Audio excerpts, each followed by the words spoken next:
morning and welcome from the Petronas Sepang International Circuit. You join us for a very special round. Not only is it the 150th round ever in Asia road racing history, but it's also the penultimate round of the 2025 season.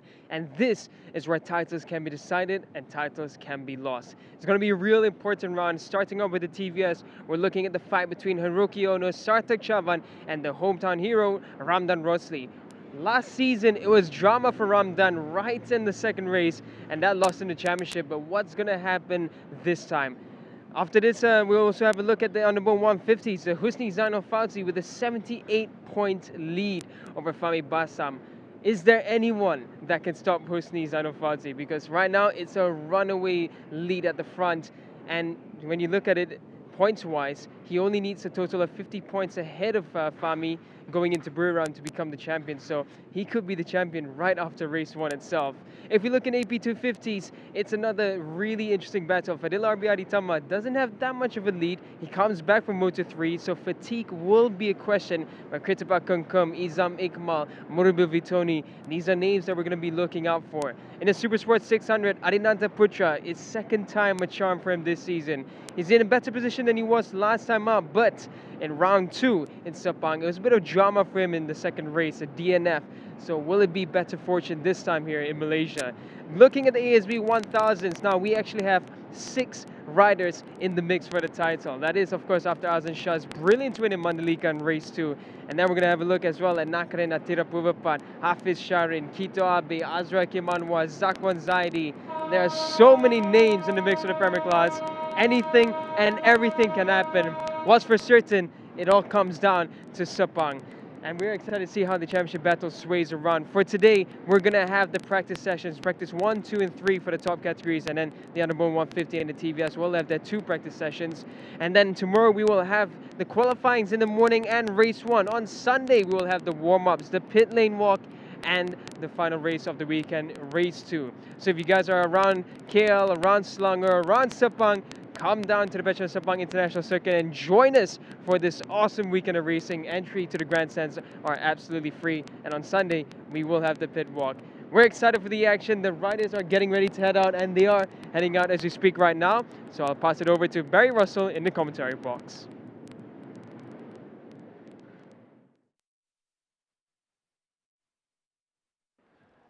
And a very warm welcome from me, Barry Russell, in the commentary box. Daniel will be joining me shortly and will be with you throughout the day. So a very warm welcome to our early bird friends and followers. There it is, the mighty Sepang International Circuit. 15 turns, 11 right, 5 left. Very early in the stages, but this is the longest circuit on our calendar. It's a very wide circuit, and it always makes for good racing. It's not for no reason that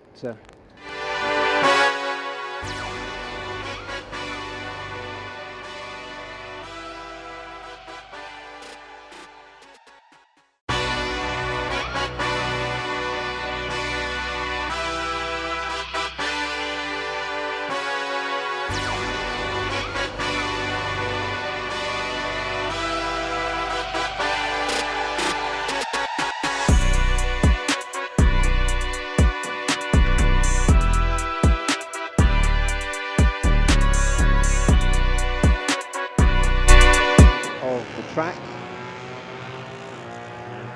Lap times are in the mid-230s, so fastest qualifying time and fastest Super Pole time from when we were here for round 2 was 2 minutes 34 seconds. So it's a big, long, wide track for these little machines, but they will be providing some incredible competition course of the weekend. This season, which has taken all of us, never had anything to do with the Asia Road Racing Championship by surprise. On your screen there. Husni Zainal Fauzi, as Daniel was saying, has a 78-point lead in the championship with 100 points left on the board. Only last year's defending champion, Fahmi Bassam, and Dimas Julie at Moco for Race Tech 60 have got a mathematical chance of catching the championship leader. But Husni has bagged along the way 5 wins, including double. Last time here at Japan. He's got 2 seconds. His worst position of the entire season was a 4th. Round 1 at Buriram.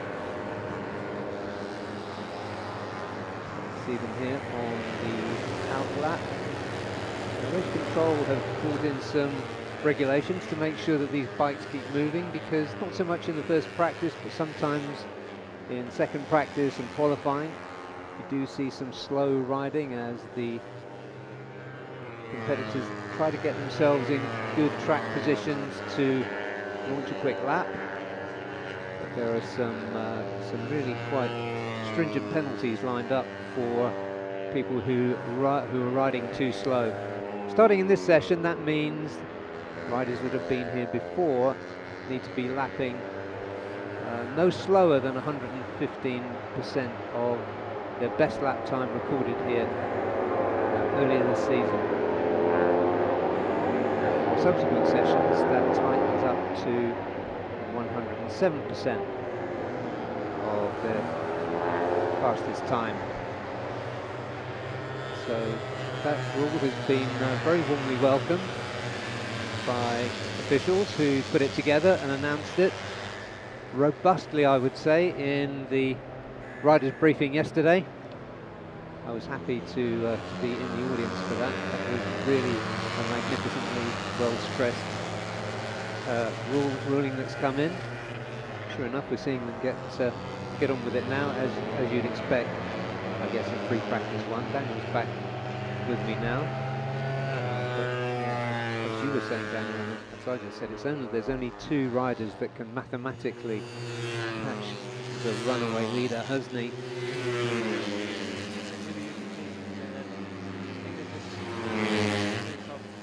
Season has been, and it's not been a bad one from Fahmi Bassam. It's just that Husni has had that extra edge to him right at the end of the races.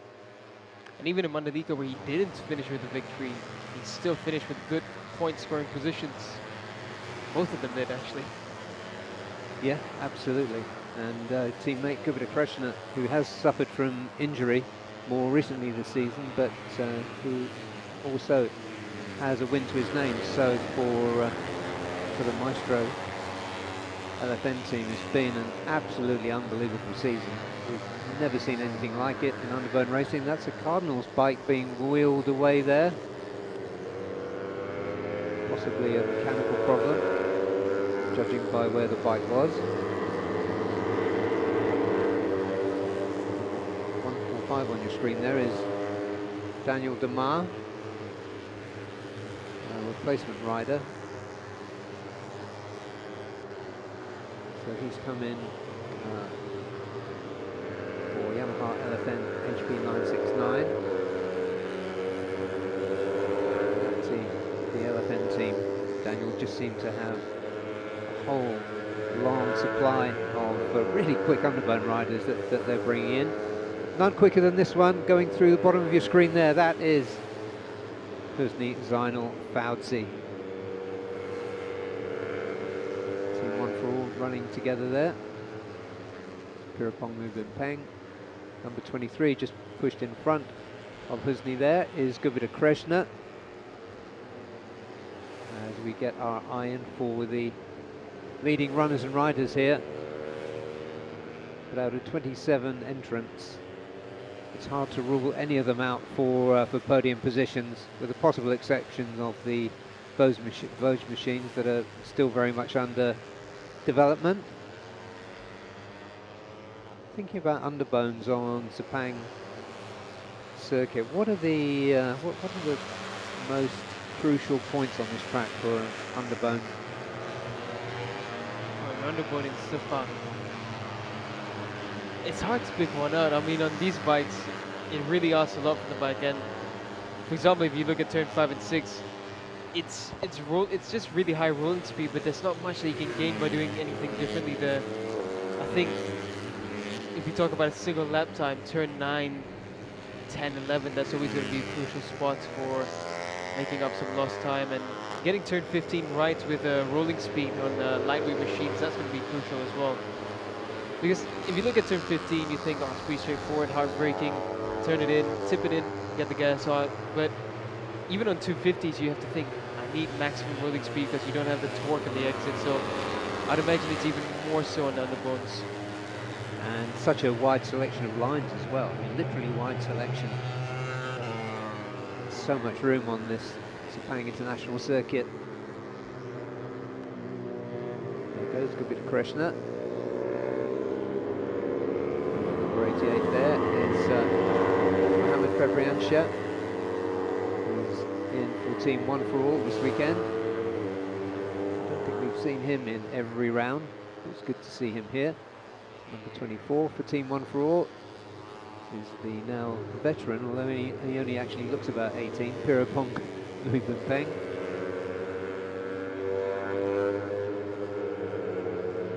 Green Pirapong. It looked a decent season for him at the start, but before really have been putting in some good efforts to try and get that bike a bit more competitive.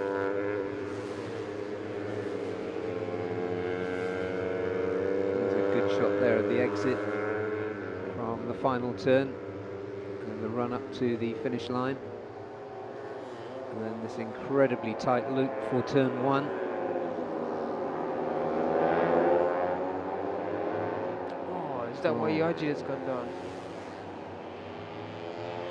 This is at turn 15. You see from the sloping tight turn. Is that why Yaji has gone down? Definitely when the reach riders, and yeah, it is Wayaji, so just drops into gears, and Azrael leads that side by side with him. They have a good friendship between them, and oh, that is a weird one. I think he just accidentally put that into first gear by the looks of it. Oh, yeah. Because that looked like a rear end lock out of nowhere. Yeah, the top of his head hit the tarmac pretty hard there, so. You see his body language dominating, where he's just kneeling down there. Yeah, he's very slow to get up. He just knew that it was just an unfortunate error. Yeah. Good to see him up and wheeling that bike away. Not physically hurt, but he must have given him a bit of a shake, so he'll be having the how many fingers am I holding up test, or the much more high-tech version of it these days. Hopefully, no damage done.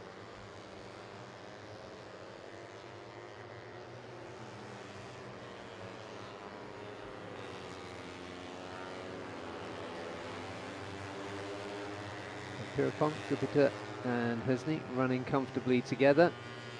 Here's Aditya Fauzi on the 177. We just see in the background there, that's Waiwaji having his bike pushed out of the way.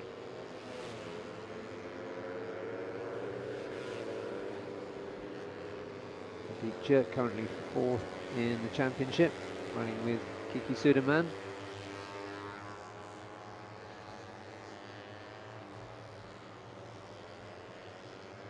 Here at this early stage, they're in the 236s.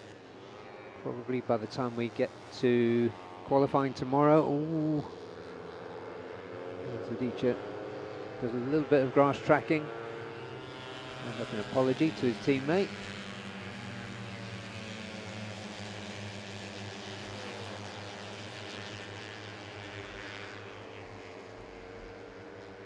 And that's Dimas Juli, one of the riders who can theoretically overhaul Husni Zainal Fauzi on the Race Tech 60 bike, the remaining one in this session.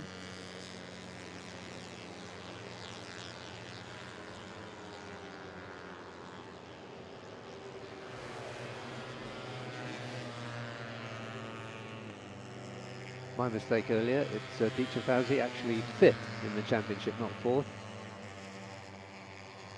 Steve Amran occupies the 4th position.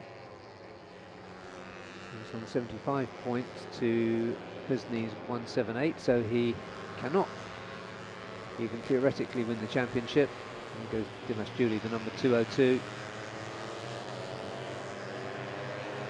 who's really come good this year after showing his speed for a couple of seasons, but not consistency. He's got both now. Just a little bit unfortunate for him that Husni Zainal Fauzi has hit the incredible purple patch that we've been privileged to enjoy this season. As you said, Daniel, the wins haven't been runaway. They've been by hundredths or thousandths of a second. It's just the timing. He just gets everything right. Huge credit as well to the way they tune those Maestro LFN machines. Yeah, the Zero LFN H3969 team have really managed to set the bikes up really well. Vita Cresta as well has been in really good form. Yeah, he has. I saw him yesterday, and he told me he's fully recovered from that shoulder injury. And he's such a tough competitor, so it'd be good to see him doing the business this weekend.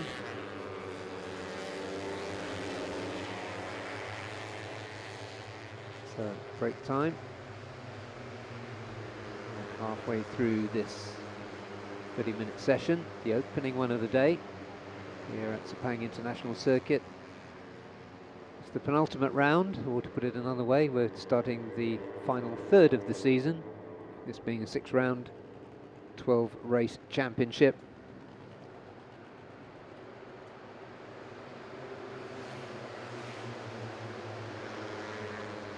And we've been racing here, when did we start racing? Was it 1999?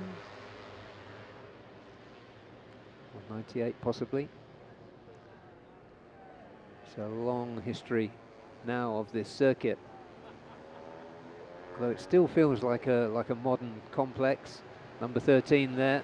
He won Super Pole last time we were here for round 2. That's Akid Aziz.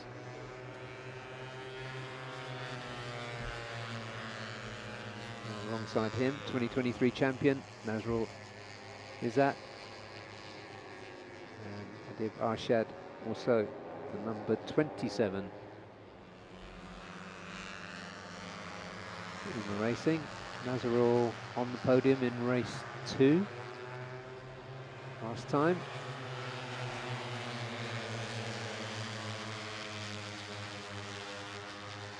I think that's of the UMA Philippines. Yeah, that's April King Moscada, the number 43. With that high-vis yellow nose. Just behind Akid Aziz there.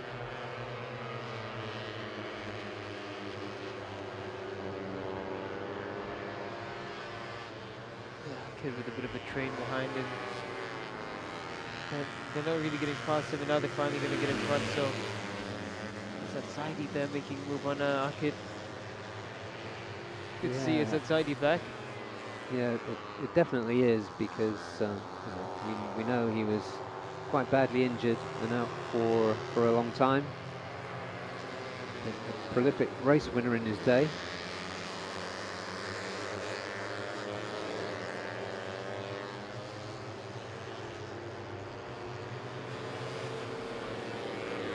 Racing in the national championship this season, and it's been a bit of a struggle for him to find the form, but every good rider has always a little bit of special in them still, so you can see that Izzat, and he's not getting left behind in this practice session either. He's in 12th currently, so he'll definitely find his way through. Yeah, and putting him on a Cardinals Yamaha, that's got to be a good move. I do like the way Cardinals pick their riders. They've got such good combinations, experienced rookies, and of course they put last season's rookie star Faraz Putra into 250s. So the team debuting this season in AP 250s as well. Really like their style.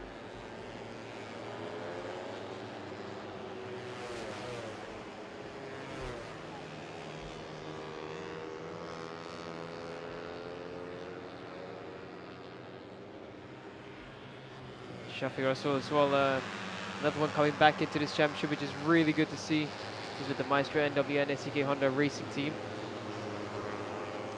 Shafiq Russell coming back, and we looked forward to seeing more Shafiq and Hafiza Rofa when they were with TKKR. And it's really unfortunate that TKKR had to pull out of ARC, and eventually pulled out of the national championships as well. So we do hope to see them in the future. But for now, it is good to see Shafiq Russell back in this. Very much so, yeah. Darwizi, the Streamo Uzi Asia team. These two dusty pink machines, JPNW of Aditya Fauzi, also Hondas. And there is Shafiq.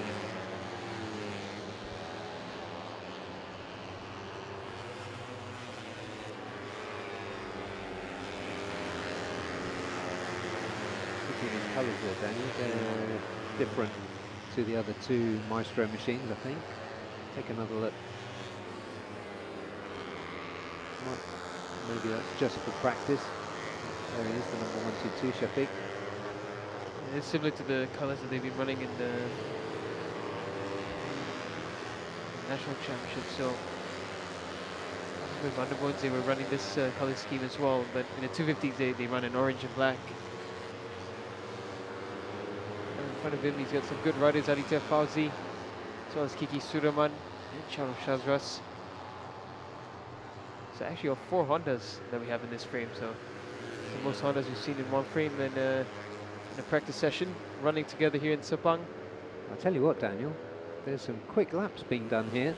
Best qualifying time earlier this year was 2:34. We're in the 2:33s, courtesy of Dimas Julie and Gupita Krishna, and of course Husni. And the Kitters is in the 2:34s, so that's very quick for the opening session. I think the conditions are just absolutely perfect this morning. It's cloudy, it's not really warm, just slightly humid, and for Sepang this is a real blessing.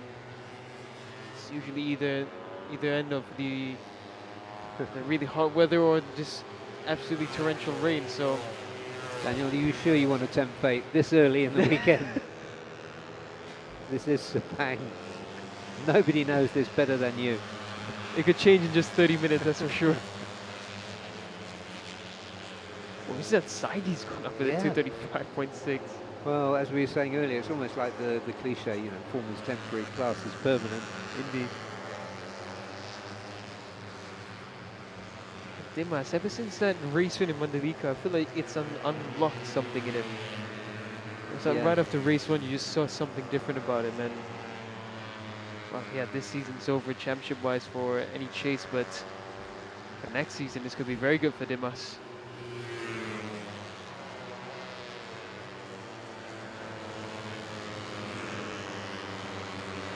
The FIFAM ran 4th in the championship, just out of reach of potential championship, but having a really good season. Apart from 2 DNFs here, sorry, no, 1 DNF here. Back in round 2. Race 1 he was 4th.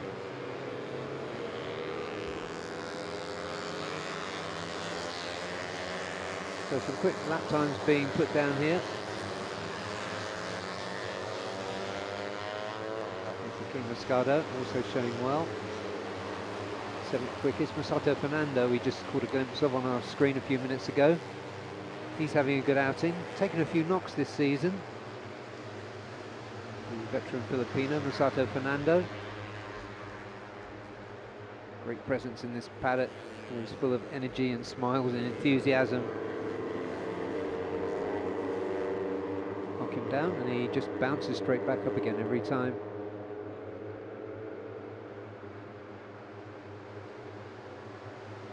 Best Honda, not really very surprising, but that's Aditya Fauzi for JPNW S&D. Factory Racing.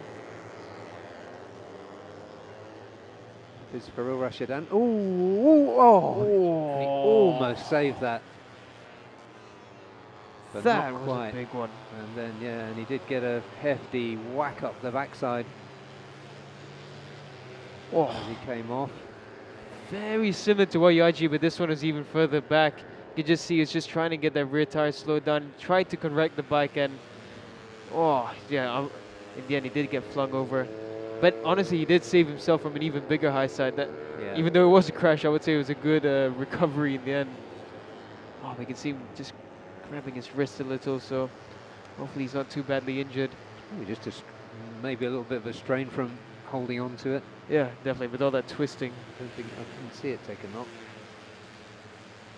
Gupita now top 232.789. First session of the weekend for Gupita Krishna. It's almost 2 seconds quicker than the best qualifying time. So must be atmospheric conditions must have something to do with it, but let's not take anything away. I think it's also because they've been told strictly don't waste any time, so now everyone's actually putting in lap times, and this is what we want to see. And hopefully the riders realize now, yeah, you get way more information by actually utilizing the time you have on track. And look at that, as you mentioned, 2 seconds faster than qualifying previously. This is amazing. Yeah, this is great to see. Race control, I know you're not listening because you've got plenty of other things to listen to, but take a bow, guys. Indeed, I mean, this is good to see.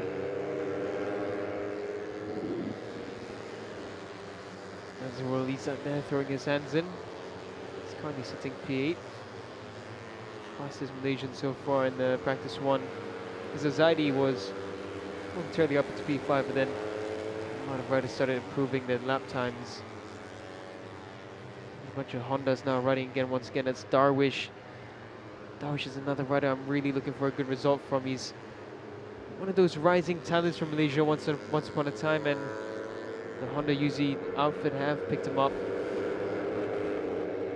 There he goes, the number 51.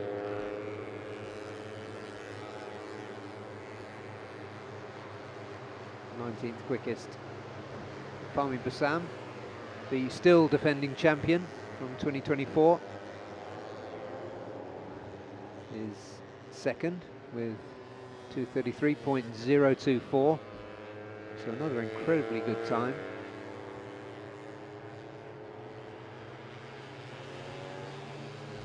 Kid Aziz in fifth for Pitts Pike Superfast JRT.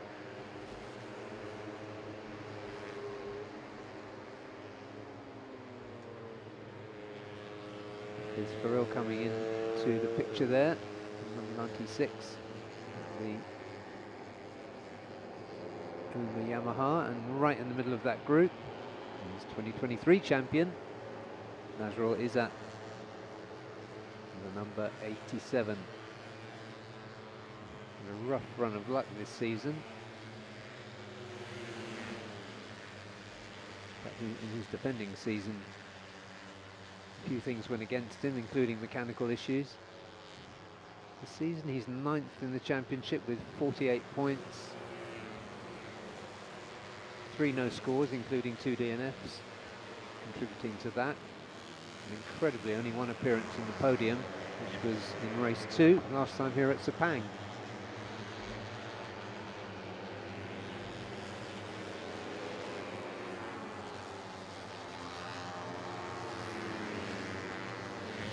There, number 88.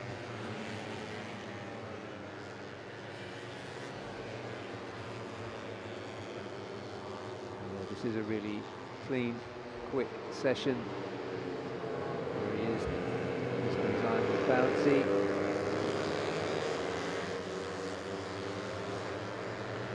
The norms in Underbone 150 racing by running away with the championship. Best time of 2:33.8. Second slower, but it's around 5.5 kilometre circuit, so it's not a huge margin.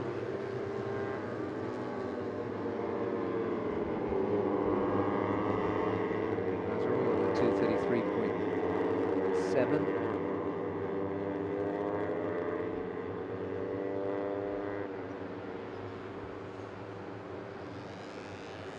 So the next time they come around, will be their last. In front of that group there is Ran, number 50. Gupta Krishna, and out there. Sham still hasn't set a lap time, so it looks like maybe bike issues there still for the veteran rider. Yeah, and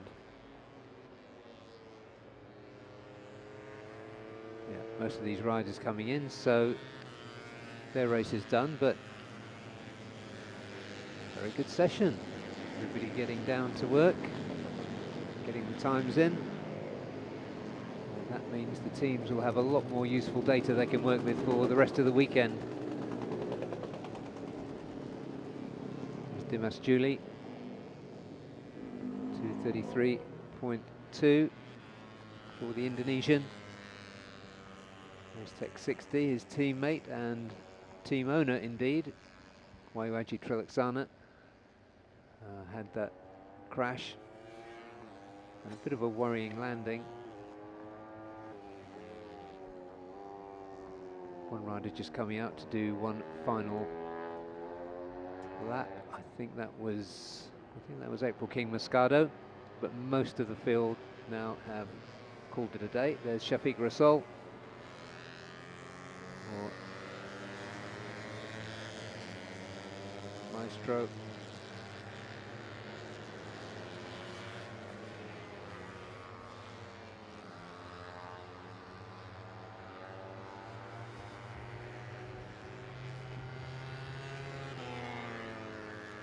Shafiq Rasool just trying to get a bit more bike familiarization.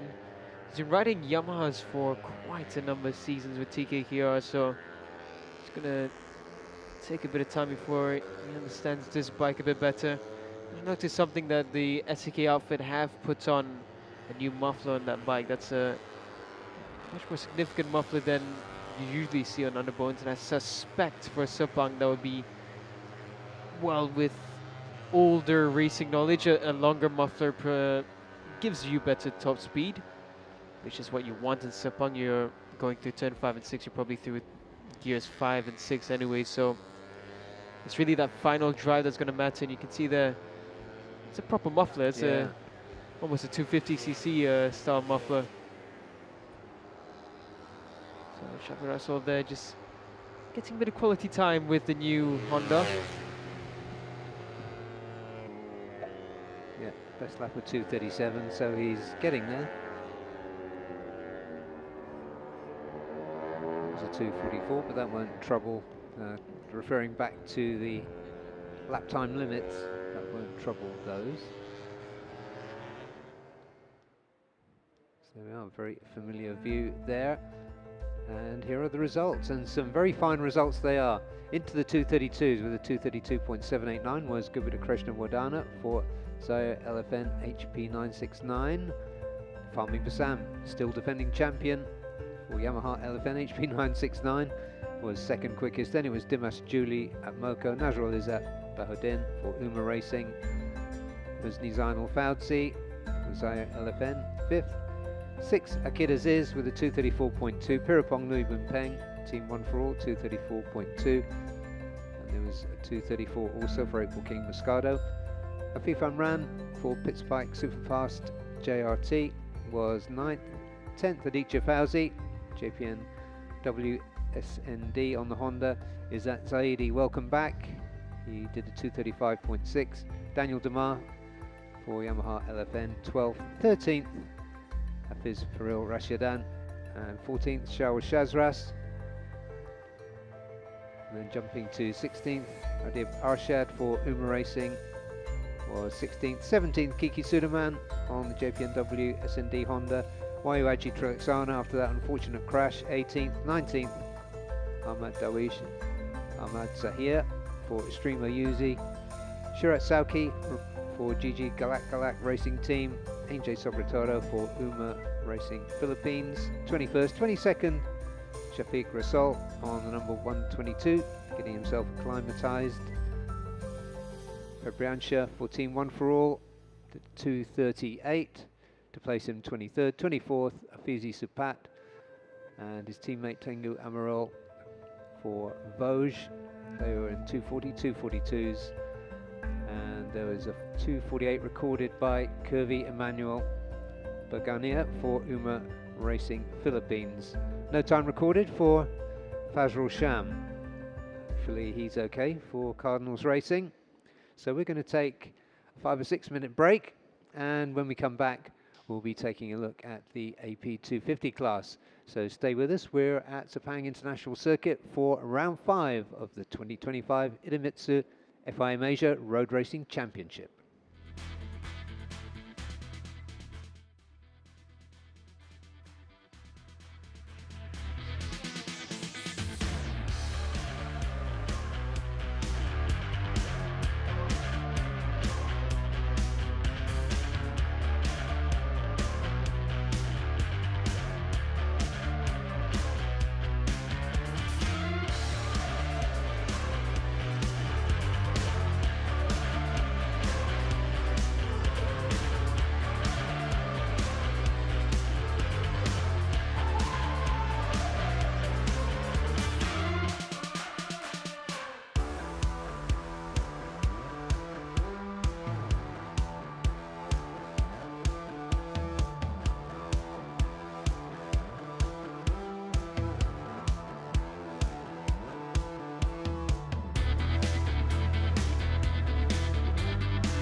Very warm welcome back to all our early bird friends and followers.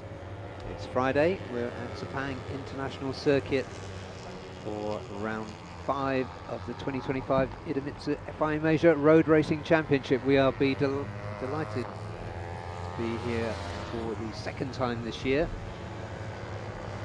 This really is such formidable, mighty motorsports venue at Sepang.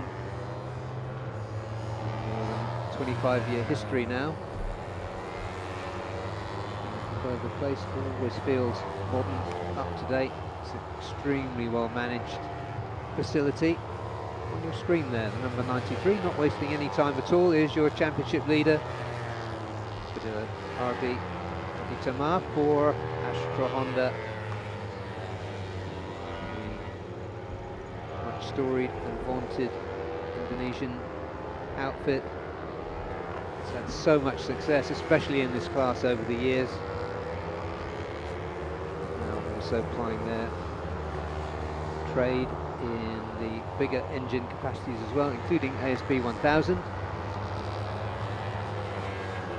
There is the number 39. He won't be wasting any time either, because he is the closest rival to RB in the championship, and that is Yamaha Racing Thailand's Kridapat Kankum. Interesting season comparing the fortunes of these two. RB is on 145 points, Kridapat is on 108 points. RB double win, in fact he won the first 3 races of the season, 2 at Buriram and 1 here at Sepang. Kridapat, much fancied at Sepang, only managed to pick up 20 points for a P2 in race 2. He's put together a much more consistent form since then, winning his first race in this class, race 2 at Sepang in round 2, and then he won race 2 in Motegi, and he put himself on the podium again at Mandalika. So good form for Kridapat, very much a rising star back in his home country of Thailand. Getting international experience as well, as is RB. And you see this a lot in AP250s, Daniel, this mix of international experience in Moto 3 and the Junior World Championships. And coming back here, bringing all that speed and experience to the AP250 class.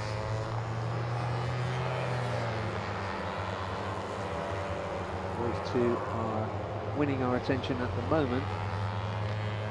For Victor Racing Team, we've got Izam Ikmal.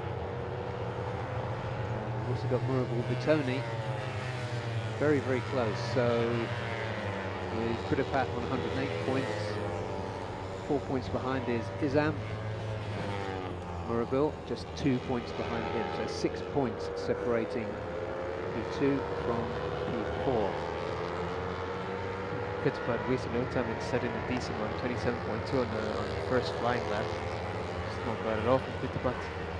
Akiyoshi is the one that I'm going to be looking out for, and yeah, let's talk about the Kawasaki's, because the announcement that their rev limit has been raised, especially coming here to this very much a horsepower circuit.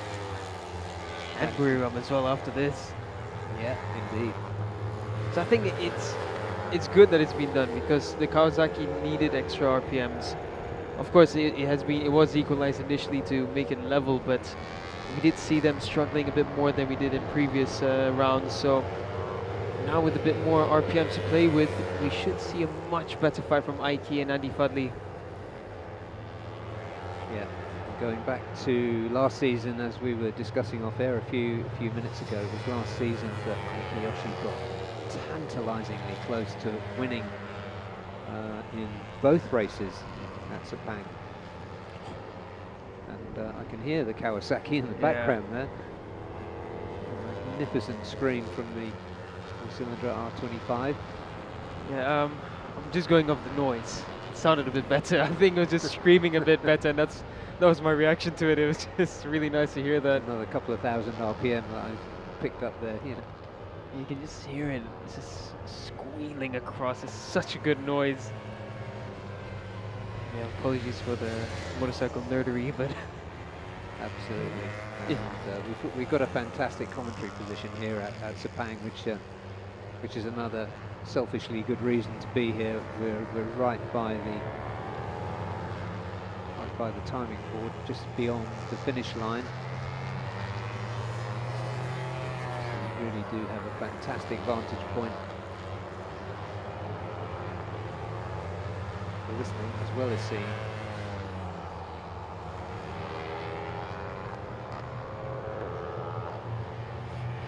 Yoshi has just done a 2:26.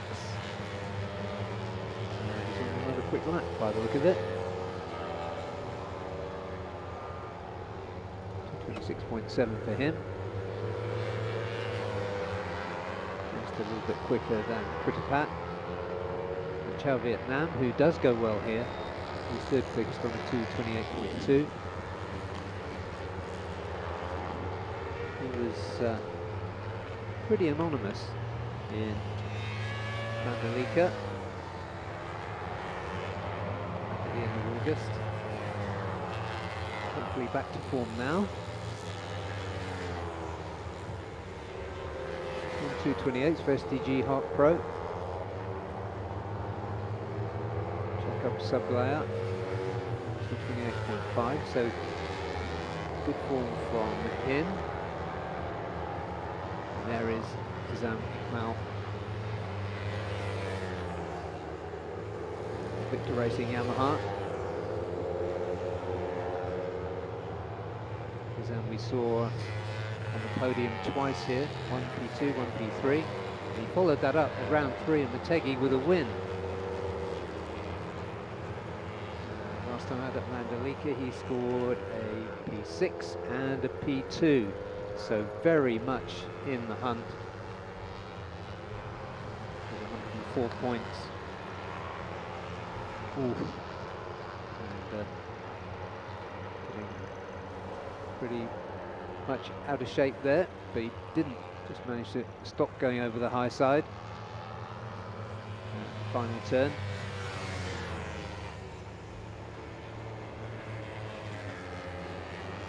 Let's have a look at that. You see the front grip as it swung to the left.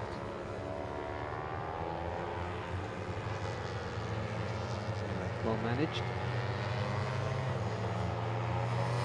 This is a really crucial round. In boxing they talk about championship rounds. Well, we're very much into the championship rounds here for the Asia Road Racing Championship. And there's our first glimpse of Sniper Manual Tech Kawasaki's. That is Aiki Yoshi, who does have very, very good form here at Sepang. The third quickest. He's got what he's been campaigning for. He's got more revs this weekend.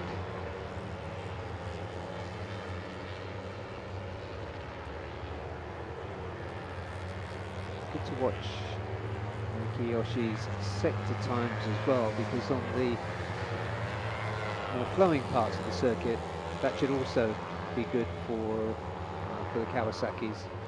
And that's Li Guanyan, yeah, it's unfortunate.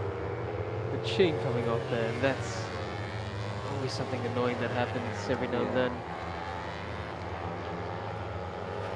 Yeah, so an interruption, but first session of 3 for today.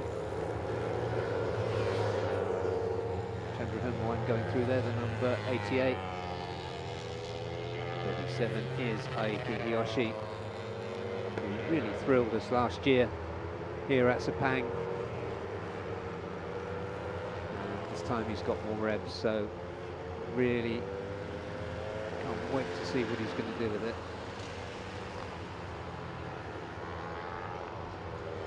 Can't quite see the top speeds yet.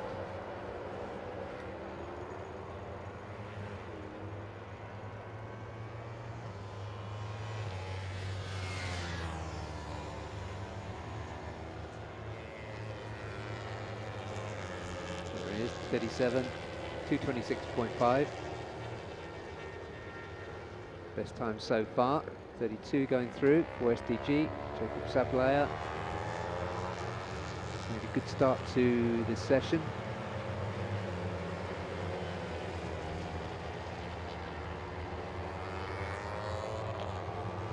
Diaz, Yamaha Yamalou. He's 6th. Urban Heikel for Maestro WNSCK. 5th quickest, Galang Hendra, Pratama. And we're back with Yamalou. So both those bikes going really well.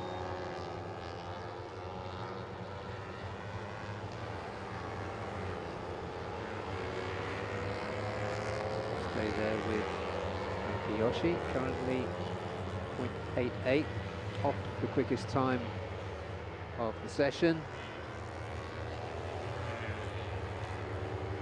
Just ahead of him, he's got Fadil Al-Ghassani.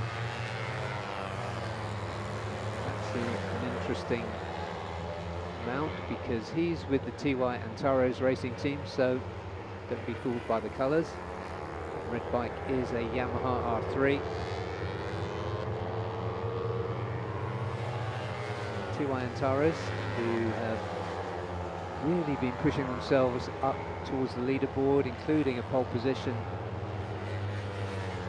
scored by Reach Takahira. Reach is injured, unfortunately, this weekend. Fadil replacing him. And Chunchen Zhang, the team owner, actually, who usually runs the number 40. He's away racing Super Sport this weekend. So the two regular riders absent but replaced. So some very good organisation going on there in the two-way Antares team, Chinese Beijing-based team.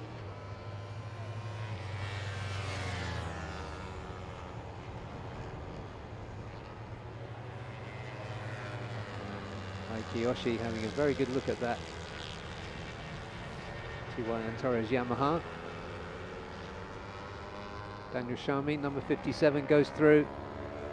And Kiyoshi goes ahead of the deal.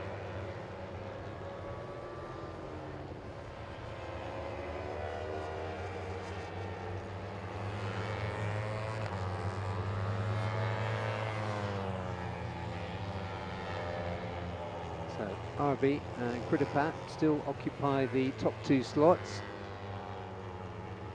2:24.7 is the best time so far, as we just passed the midway point in this 30-minute session. RB is 0.9 quicker than Kridapat. Both those riders running with Rev Cup. I almost said penalties there, they're not penalties, it's an equalising move. So when a rider gets more than 50 points ahead of the rider in 5th or 6th place in standings, they have a rev cut. RB showing no signs of that being any kind of disadvantage. So again, good work by Astra Honda for ironing out that rev cut potential disadvantage. 9.53 quicker than Kridapat. But it's not something they're unfamiliar with, are they? I mean, they've been at the top of the 250s for so many seasons. And it's something that RB mentioned as well for the past couple of rounds. He said the team's used to it, they know how to set up the bike. And that was it was a confident response from RB as well. And I like that RB has that confidence in the team. Yeah, it is really good. Oh, hi Kiyoshi with an extra 300 RPM, look at him. Yeah. Just 300 RPM extra, and that's the difference it can make for this bike. And that just shows how the small margins that are at play in racing really make the difference. Yeah, so that time around, Aiki squeezes up. We're now 4/10 shy of the best time of RB. And Aiki recorded the best time in Sector 3, so that's just an interesting marker.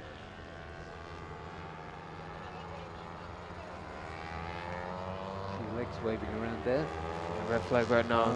So There's been a big crash, and yeah, we just got the news that that happened. One of the turns that was not on camera, so session will be red flagged. I think we will have the session resumed shortly after. yeah, we're only just over the halfway point, so an unfortunate interruption to this session.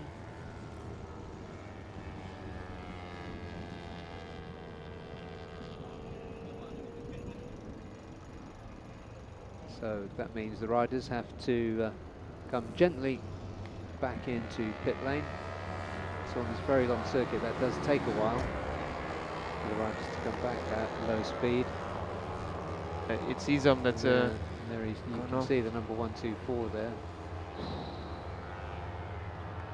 Daniel, you were just talking with the producer. That was a high sign. yeah, it sounds like it, and it's a nasty place to have a high side. That's a turn 13 into 14. That's high speed. The bikes will be going at about 160 kilometers per hour through there, so hopefully Izam's okay. It's unfortunate because Izam was just getting in the groove as well with Victor Racing for Very the season. much so, yeah.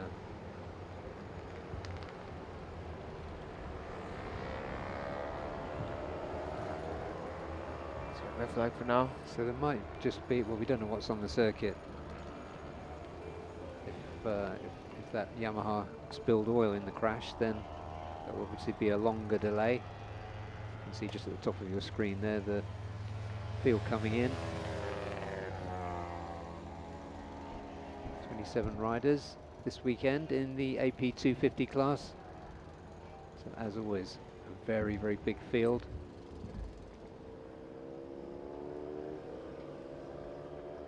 And just observing what you can see here, you get flags and the LED signals all the way around the circuit.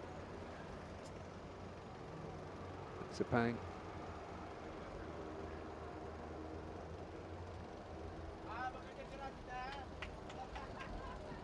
Most of the riders back now.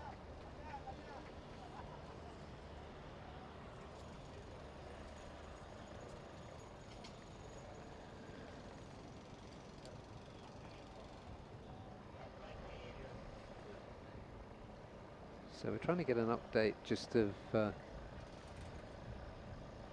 hoping, of course, no physical harm. So yeah, I think we just got the news that, yeah, he's just gotten up. So it's good to see that Izam is back up. So for a moment there was concern because he wasn't really moving much. And it wasn't a high side I'm just hearing now. It was just a really fast low side at 10, 13, 14, which is really, really quick. And it knocked the wind out of him. So this is such a good side because a crash at turn 13, for anyone who knows anything about Sepang, is not something fun at all. You can see that, oh, it's at the end at 14.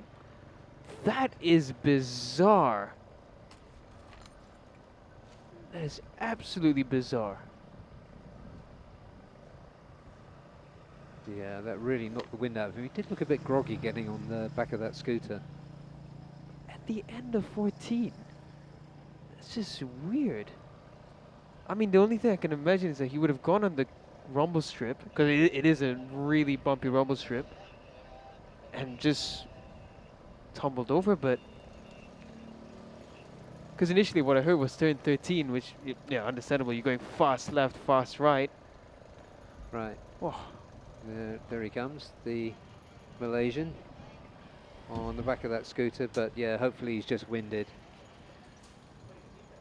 But that was quite a knock that he took. And pit lane is going to open again very shortly. 9:32 official time. We're going to get another replay of what happened, because I'm really trying to figure out how he's managed to lose it there. Yeah, he's gone on the grass. You can see there. Yeah. He just went on the grass. The bike was, oh yeah. So then when he came back on. Yeah. So he went on the grass. The grass is slippery in Sepang in the morning with a little bit of dew on top, and just pushing a bit too much. But the good news is Izam's okay. He's back up, and we will see him later on. Yeah. Oh. You could see just the air just coming out of his body then as he put his head back as he slid across the tarmac. It's just one of the I mean, I mean, literally just being thrown off the top of your bike. It's. Yeah. Some people think, oh, you're wearing suits, shouldn't you be fine? But no, the impact is still very real. Yeah, absolutely. Yeah, tried driving a car down the road and that's like 100 kilometers an hour and jumping off the roof, and you get an idea.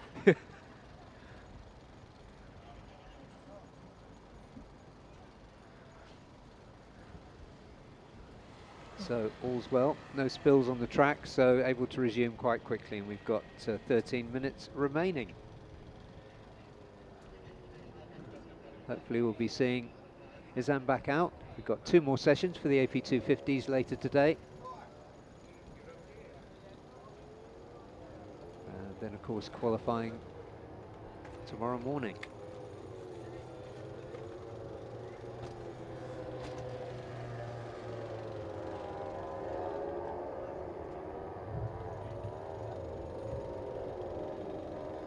So we should be seeing 26 bikes back out.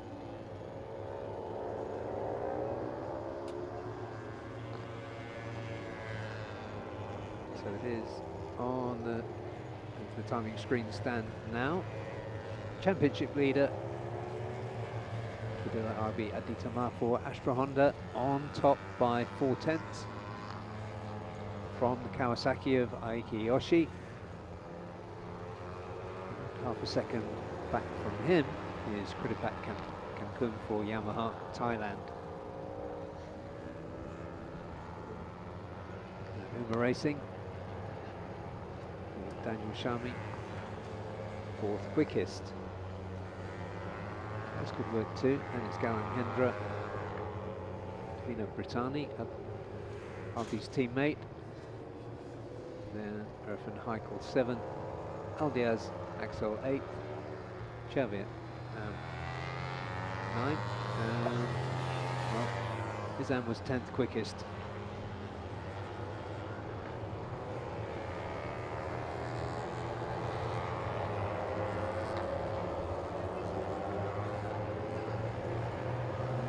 Shot there on turn 1 and turn 2. So you get an idea after the long straight of just how much speed you have to scrub off, get through those tight first 2 turns. There are the Astra Hondas, 93, RB, 24, Brittani. Following them, Aiki Yoshi. Aldiaz Axel.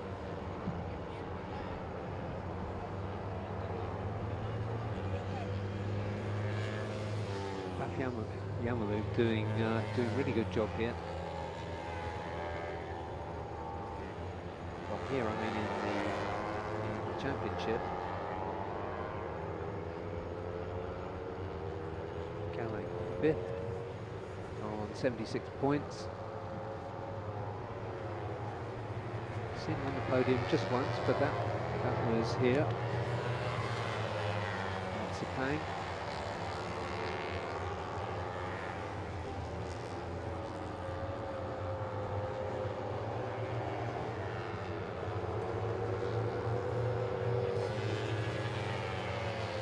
Yeah, I think the thing that's amazing from the 2 rookie teams actually from Indonesia in this class, LFN and Galang's outfit, they've done exceptionally well. I mean, with Murabil, yeah, we can see LFN is still very much a contender in the title, and Galang as well, with the team that's an outfit that's from his hometown.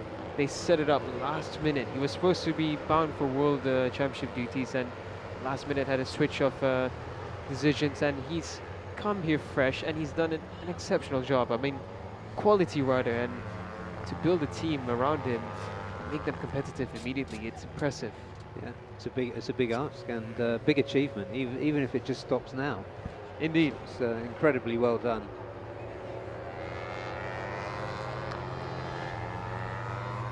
And then number 32 looking like he means business this weekend, doesn't he? Yeah, he does. He's SEG have brought in this new fairing last run as well. It's good to see them finally with that updated CBR 250 fairing.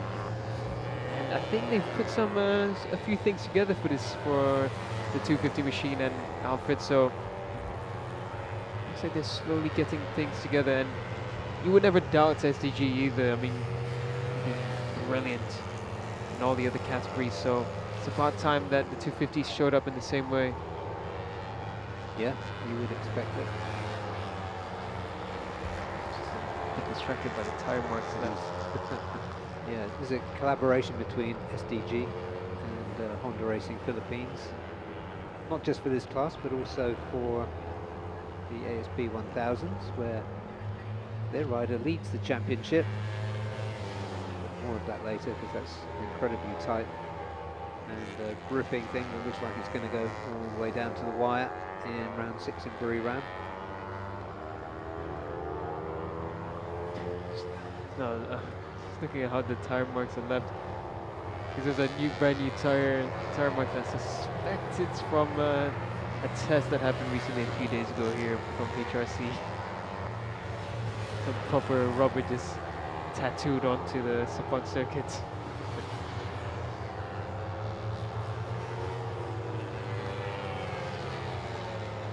Jacob is looking around. Looks like a decent session from him. Top 12 to just over 2.5 seconds away from the pace, so not too bad. Fernando Gassani for T1 Antares is another one that's new to the T1 Antares team, and Rintaro Takemoto both doing decently. Yeah. Rintaro Takemoto as well doing a really good job. 2.1 off on a bike he's new to as well, new team, new bike. Pretty sure Rintaro has done Asia Talent Cup here. Yeah, it just shows with the 2 regular riders away that T1 Antares is a very well organised outfit. Number 18, that is Fidel.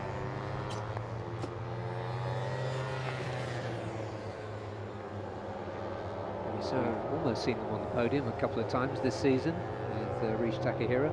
Indeed. Yeah, Rintaro, we saw him with Uma MMR back in Motegi for the first time. So you will be familiar with the 250s and the R3 that Antares will be running. Rintaro, it was last season, I believe it was, that he raced in the Asia Talent Cup and would have picked up Sepang experience, so we'll be able to get used to this really quickly. The rider I'm surprised to see as far down the order as he is at the moment is Irfan Ardiansha, Maestro NWNSCK. Almost 3 seconds off the best time. So you could say out of position.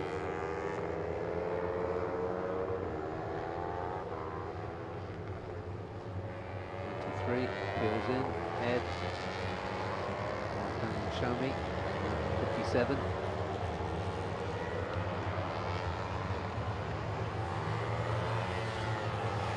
Kawasaki behind him now. Talking about Kawasaki, we've only seen Kiyoshi on the screen. Andrew Padley is out there, 4 seconds off the pace.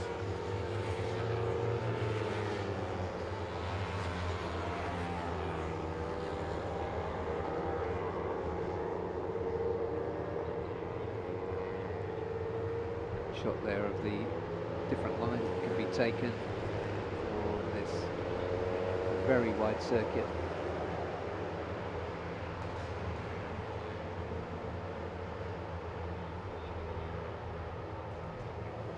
Especially through this final turn 15.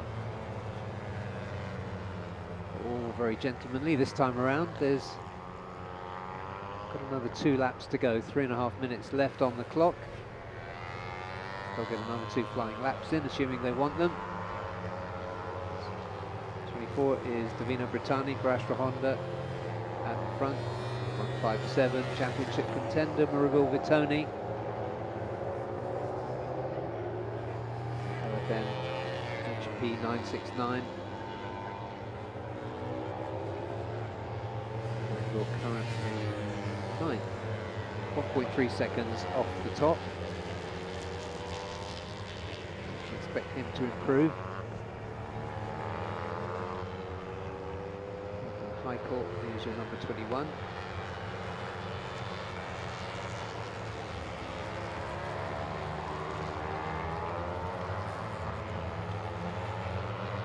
Pretty sure that Shami's running that brand new R3 livery as well, the one that we saw. Yamaha Racing Indonesia's bike, and it looks like everyone's pretty much running that updated Yamaha livery. Livery fairing, which looks super aggressive. The tail reminiscent of the R6 and R1. And that front end as well looks really good. It's a handsome looking bike, this R3. Yeah, it is. Yamaha do build pretty machines, don't they? Always so sleek, nimble. You're a big rider, you kind of stand out if you're on a Yamaha. Indeed, yeah. That's a problem for Murabil. Nice and compact. The last thing the Murabil said in press conference was that he feels much more comfortable on the 250 machines, well, 300, that he's been riding over the Underbones, and you can see it, the results speak for themselves. Yeah, it looked like a contender all the way through. Underbones. Sometimes he looked like a contender and occasionally it just didn't come together, so he obviously prefers to have a tank between his knees. Joseph Jarami going through there, number 68. Muscled away by RB there. That's such a good racer, RB. The good thing to see is that Galang back here. Well, I think there's been a crash back in 10:15. Just saw Marshall's running away. Yeah, it's two bikes involved. And then is that Irfan Ardian? That's Irfan Haikal that's involved there. Bit of disagreement between the two of them. That's Kritibite. That is Kritibite, yeah. Oh, yeah, it's quite a significant disagreement. This is motorcycle racing, not Muay Thai.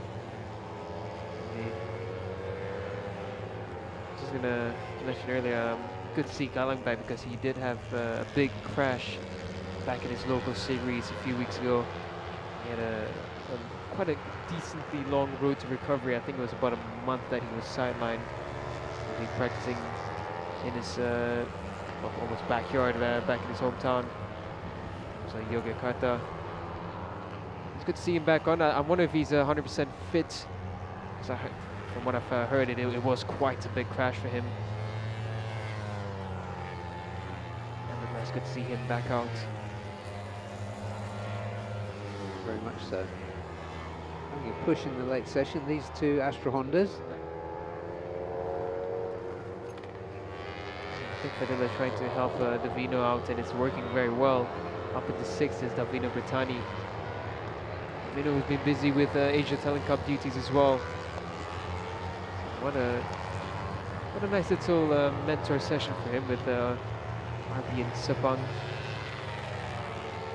Yeah, he let him go in front for a while, then he went past, so there's Nova running with Aikiyoshi, I think. Yeah.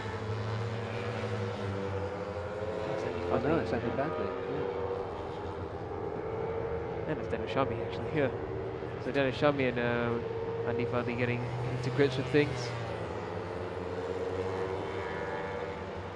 Very similar looking bikes these, between the Elephant and the Uma, color-wise. You don't need to make excuses for the Daniel. Got new glasses as well. Andy Fadli's been taking it much longer than I expected to get in a fast lap. Aiki's wasted no time and found third fastest, but Andy's 3 seconds off, which is surprising because the last couple of rounds we did see Andy's getting used to the ZX25R. This time in practice one, seemingly struggling a bit. That's a very convincing session from Harvey, championship leader. Second quicker than Daniel Shami, which is in itself a really good performance for the Uma Racing rider. Yes, 2:23.372 was RB's best time. Then Daniel Shami for Ima Racing Yamaha Majimoto Asia team. Aiki Oshi on that screamer, the Motor Kawasaki Sniper Manual Tech. Third quickest then, Kritapak Cancun. We saw with that mishap late in the session. Fourth quickest, then it was Aldiaz Aksal for Yamaha Baf Yamalube, then Galang Hendra, teammate. Fifth and sixth, those two, then Davina Brittani, Fadil Agasani Priyadi. And then ninth quickest, Chao Vietnam, who normally goes well here, 2:25.7 was his best time. Then it was Murabil, championship contender. And then Fadil Musyavi for Yamaha Racing Indonesia. A quiet session, I thought, for Chandra Hermawan, his teammate, Irfan Haikal, involved in that late incident. Maestro NWN SCK. And going down to 16th, Izam Iqmal. He was 10th at the point where he had that crash out. Hopefully we'll be seeing him later. Then it was Gao Zhang 17th, 18th, Hu Tri for Honda Racing Vietnam. Jacob Sablaya for SDG was 18th, then 23rd, Abdullah Kiam Razak for Cardinals. Tonem Pu for Extremo Yuzi was 24th, 25th, Longnan Zi, and Liu Guang Yuan, who didn't complete that session but scored a 2:33.6 for team one for all. No showing for Joan Reeves Emmanuel. So the schedule's a little bit knocked off by that red flag, but we'll be back in 5 minutes or so as we look at that nicely blurred out shot, that iconic bank here at Sepang International Circuit. So stay with us, we will be back very soon with the Supersport 600 first practice session of the day. We'll see you then.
First practice session of the day for the Supersport 600s is underway here at Sepang International. This is round 5 of the Idemitsu FIM Asia Road Racing Championship. And a fascinating situation here in the championship. Adinanta Putra comes in with a lead of 28 points. That's a win plus a bit over Anupab Sarmoon. If you didn't see what happened last time we were at Sepang in the Supersport 600 class, then I do suggest you go to our YouTube channel and have a look back at both races, because on that occasion the rider on the number 500 Yamaha there, Anupab Sarmoon, did not qualify. He started right at the back of the grid and rode through to P3 in both races. So it was an incredible spectacle. There is your championship leader, number 21, Adinanta Putra, on board for Astra Honda Racing Team. His third season now in Supersports. We'd have been saying this time last year he's getting better and better, but now he really has sealed himself a place at the very top of this highly competitive class.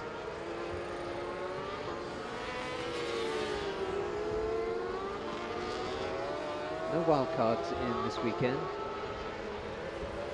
Out there to indicate that he's going to come in is Nomi Asman. Rather an early stop for him, so perhaps not all is well. Idemitsu Honda Racing Malaysia rider there.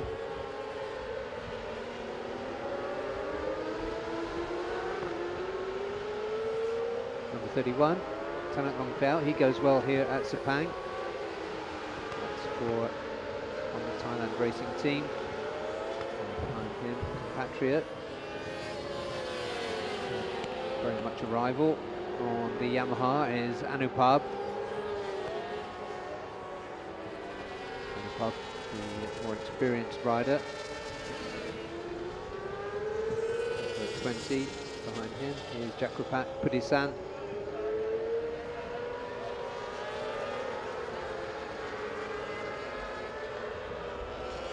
In the title chase, Anupab is second, as I said, a 28-point deficit on Adinanta Putra.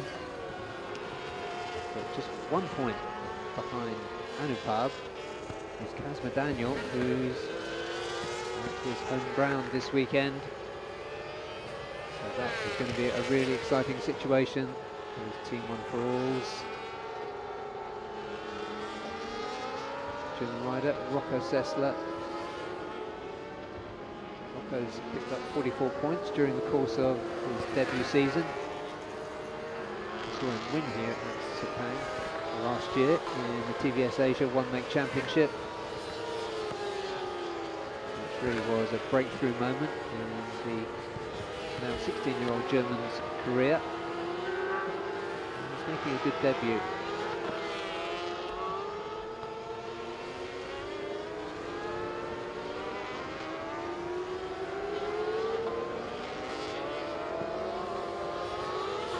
Two Thai riders running together. That's Rocco on the number 15 just coming through ahead of them. Jakrapat Pudisan behind them. Car goes through and the braking for turn 15. And it just plays with the idea of the cutback. And then they have this short, sharp burst to the finish line. Such a crucial corner.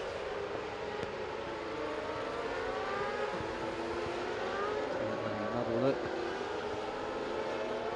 going back to the championship contenders, Kazma is 1.5 seconds quicker than anybody else at the top. Next up is Virgin Atna, who has now found his way in this championship.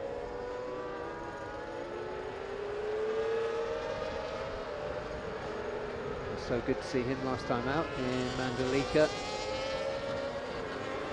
Did have a DNF in race 1, but he won race 2. So now the race winner in Supersport 600. That, with that crucial confidence boost that reaching the podium, or especially scoring a win, does for you in your career. 250 champion last year.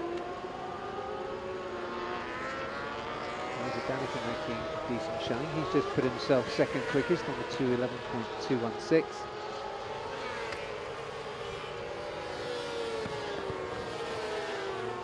Times to watch out for. You should see these fights come into the 2:08s. There's Carol Lidden-Powie. He's such a strong rider.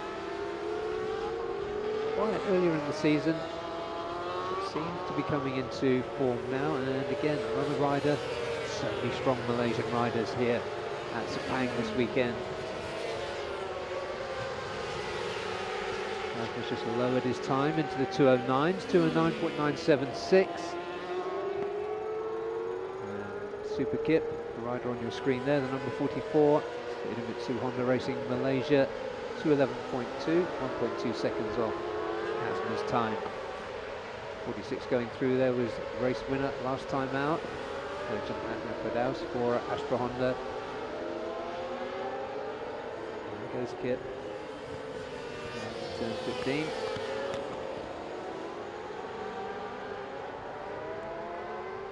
Sector times dropping as we get into this session. We're 10 minutes in now.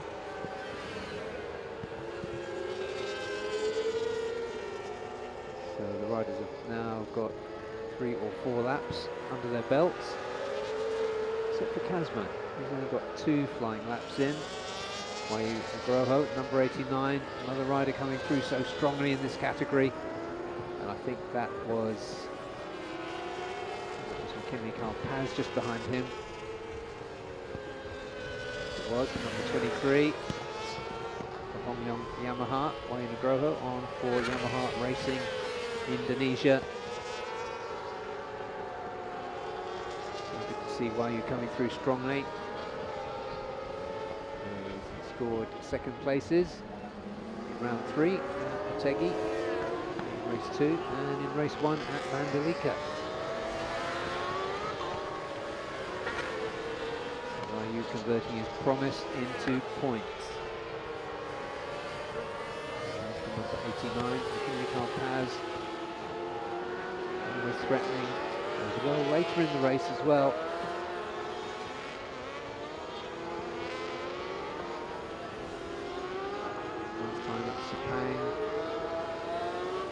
Best result was 5th in race 2.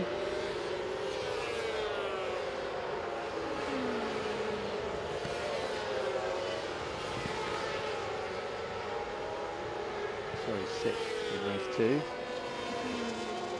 But since then he put himself on the podium in Otegi with a P3 and he scored 2/6 last time out at Mandalika.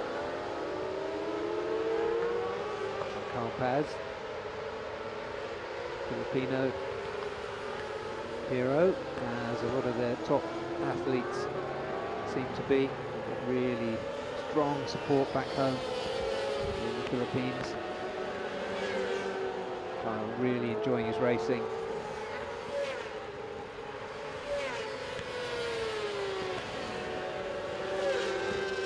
Put off the peg there for Wayu Nugroho.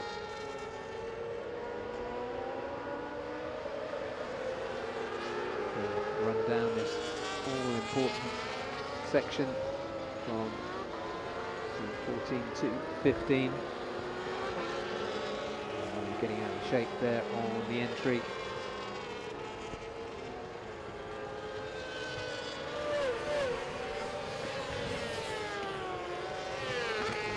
Time around. That was a good lap for both riders, 2:11s.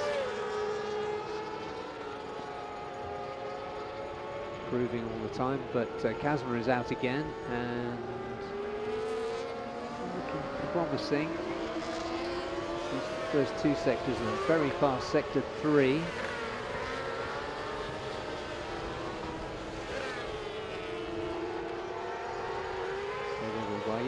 And Kyle.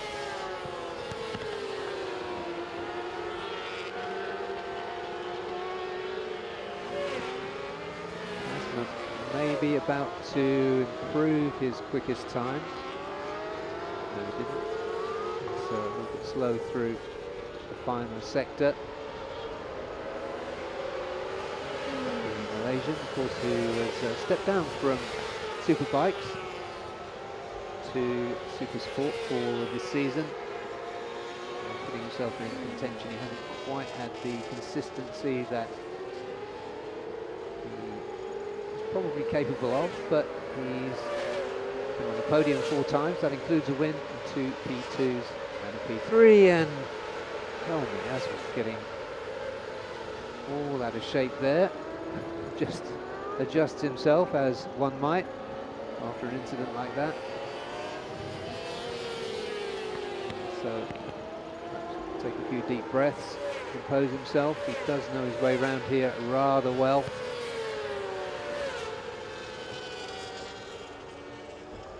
Last time out, race 1 he was 6th, but he won race 2.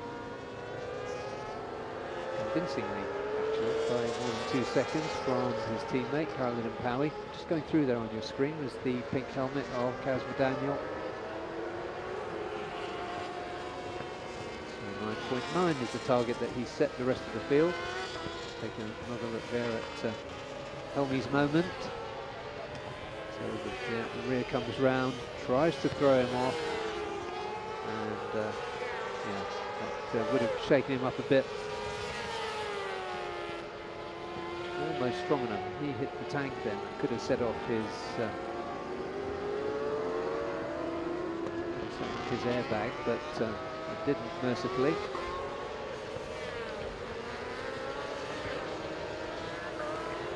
So coming back down to business.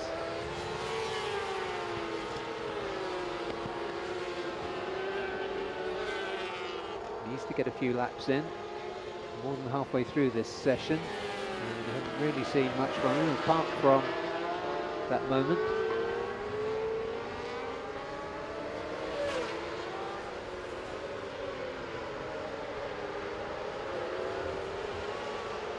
So including that moment, that was 2:22 for Helmi.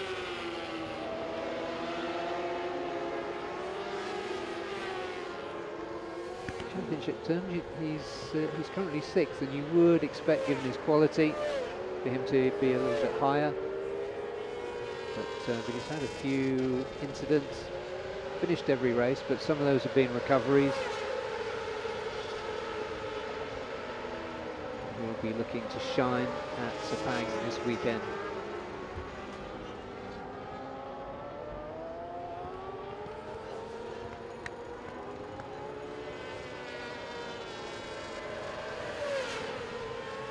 Shot there of the CBR 600 RR.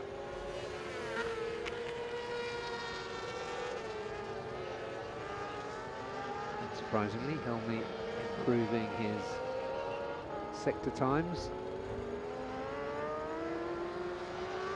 Should be on the kind of pace to put himself into the top 6 or 7 this time around. We'll only get better from there. Plenty of time to go, 12.5 minutes before the checkered flag comes out.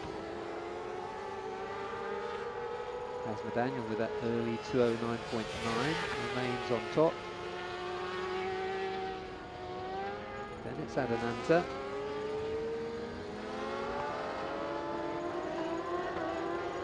Conley continuing to improve this time around, as we would expect. Goes through again.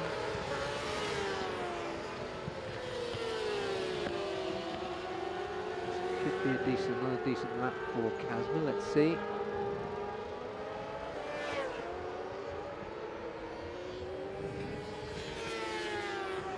It's a 2:10. Green flags on the front straight currently, so It's not a significant range, so we won't see any drop in lap times yet, but it will start to raise a concern. This is Sepang, of course. Can be a light shower out of nowhere. Yeah, you just see there, Anupal Samoon. Currently 4th quickest, 2nd off the best time of Kazma. He makes a pit stop, 11 minutes remaining. About half the field currently in the pits.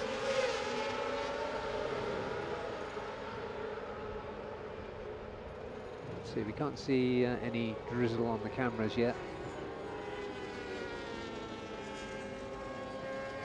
As of right now, we're only seeing the rain flag down the front straight, which is typical Sepang.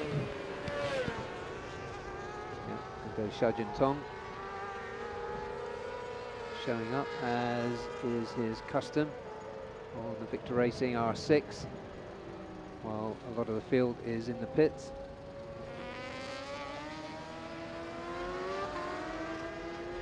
Tong best time 2:15.9, so almost 6 seconds off the best. So bit of work to do for the Chinese rider. What do you think the colours on that bike are getting more and more yellow each time we come out, Daniel? He's got more yellow on it than he did last time. I remember remarking on it. Just a blue flash there on the fairing now.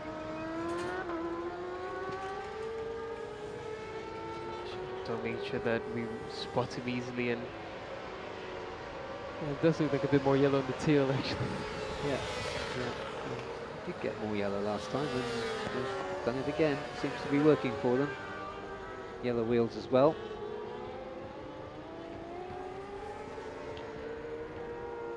So if you're watching in China, there is your man in the 600 class. Plenty of other riders in AP250s from China. And the Chinese team, of course, Antares, who could be doing good things this weekend as well.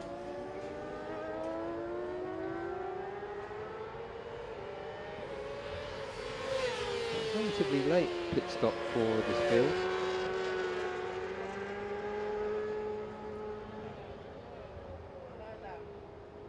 Xiaojun Tong improves his 3rd sector.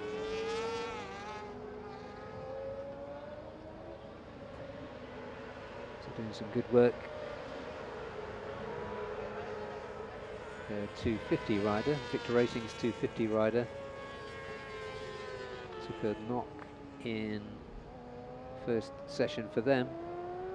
I'm hoping he's going to be alright, because the rank flag being waved there at the exit to turn 15.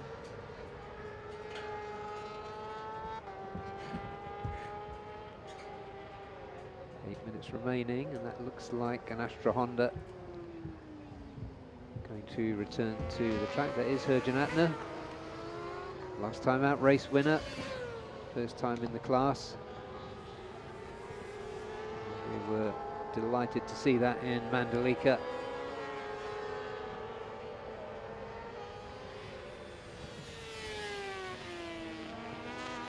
Helmy's worked his way up to P3 with a 2:10.8. After a slow start to the session, a little bit of form visible from Helmy, so this is an outlap for Herjan.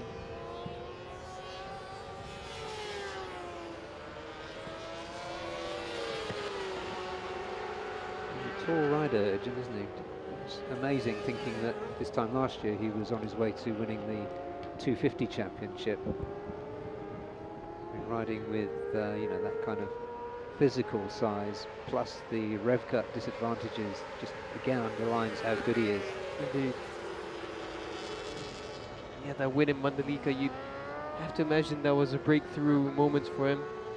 Sure.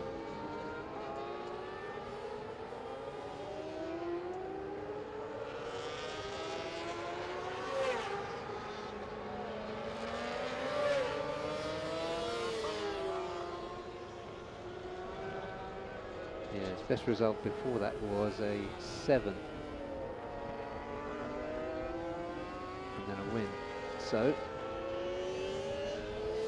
I would like to subscribe to the theory that it's a breakthrough rather than a flash in the pan, knowing his quality. Yeah, for a lot of riders, it just takes that one really good result for them to unlock everything they need on a machine. Especially being his rookie season in this class. It's never easy to transition from a 250 to a 600. It's a big jump in power and weight. However, the rolling speed is very similar, but that's why adding on the weight and the power, it does. You have to think a little bit more on the throttle. His qualifying time in round 2 was 209.6.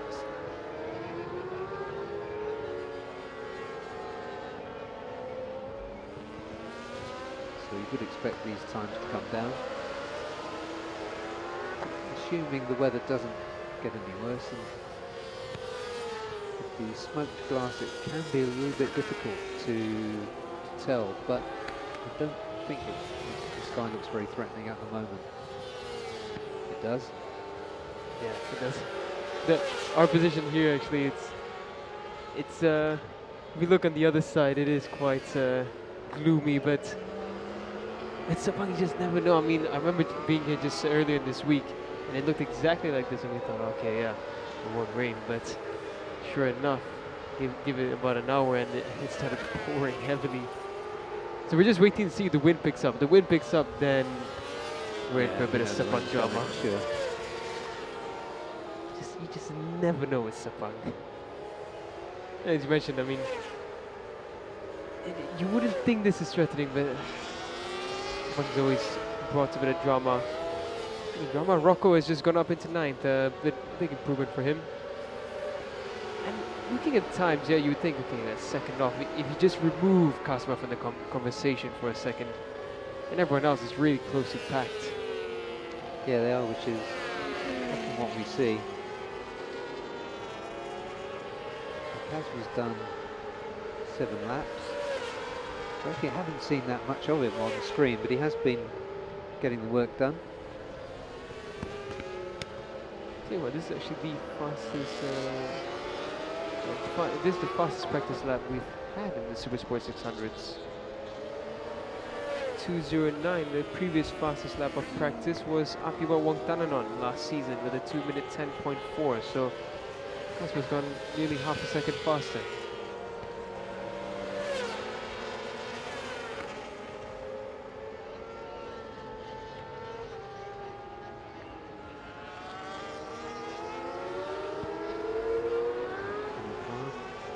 Also completed 7 laps, 2:11 is his best time. As I was saying when we started this session, if you didn't see the round 2, roll back and watch both Supersport 600 races, because there is a charge from the back of the grid in both cases from Anupam. Absolutely thrilling stuff.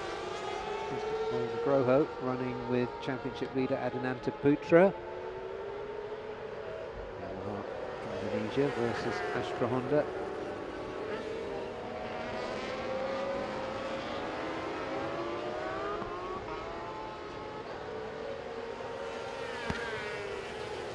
Last time qualified 4th, which is kind of on form for him.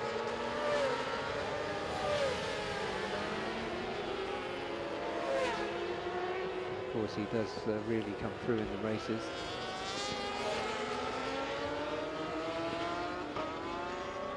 The 28-point lead he's got is actually pretty healthy at this stage of the season. It is really, it's a big moment there for Adinata in turn 6, but yeah. He's got 2 big moments there for him. So, yeah, Adinata, he's poised himself very well for a final round battle, but needs to make sure he doesn't make any errors in this this penultimate round. There's Kasma, and this is a sign of his form for this weekend. It's going to be very threatening. And Anupam, you know, wherever you put him on the grid, he's going to find his way to the front. Last round is Anupam's home race. It's a track where even Cosmo fancies a good result. So yeah, I think these two tracks, Chang International and Sepang, the Malaysian and Thai riders and the Indonesians racing the MSBK and in the BRIC series, so kind of like home races for all of them really. I think the advantage isn't that great. difficulty for Arananta. This battle will be, this season is spent most of the time, well, we would have been 2 rounds here in Sepang, and compared to Mandalika is just a fast, flowy track with barely any hard braking zones. Then you come into Sepang where you have turn 15, turn 9, turn 1, turn 4, and at Buriram with its amazing turn 3 U-turn and allowed the final turn itself. It's really heartbreaking stuff. Yep, and there is Kip.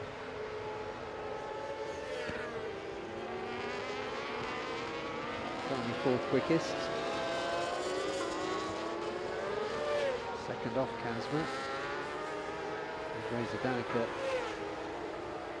showed near the top of the timing screens early in the session, but currently 8th, 1.2 seconds off Kazma's time,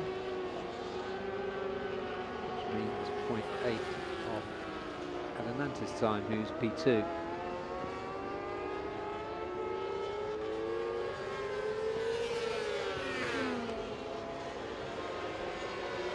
Here. I don't think the positions are going to change, are they? Nobody on a particularly quick lap here. This will be their last time around, or not. I think a couple of them are coming into the pits. Yeah. Just went very wide. They're just struggling to stop that bike, controlling that situation well. Yeah, no one really improving. Shepherd and Usman, he's on an improvement, but it's not going to go any much higher. I think most will improve is up into 8th or 7th. Ferozzi's still out there, but well, surprisingly off the pace actually, Ferozzi. That's a great shot.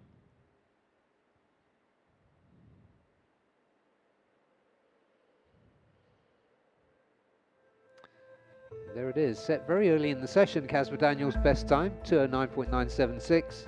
And then championship leader, Adananta Putra, 210.68 for him. Then it was Helmi Asman, who came through well later in the session. His teammate for Idemitsu Honda Racing Malaysia, Caroline Pawi, was next up. Then it was Anupab Samun with a 210.9. Then McKinley Carl Paz for Hongdong Yamaha. Wayu Nugroho, 7th, 8th. Razor Danica Orange for Astra Honda.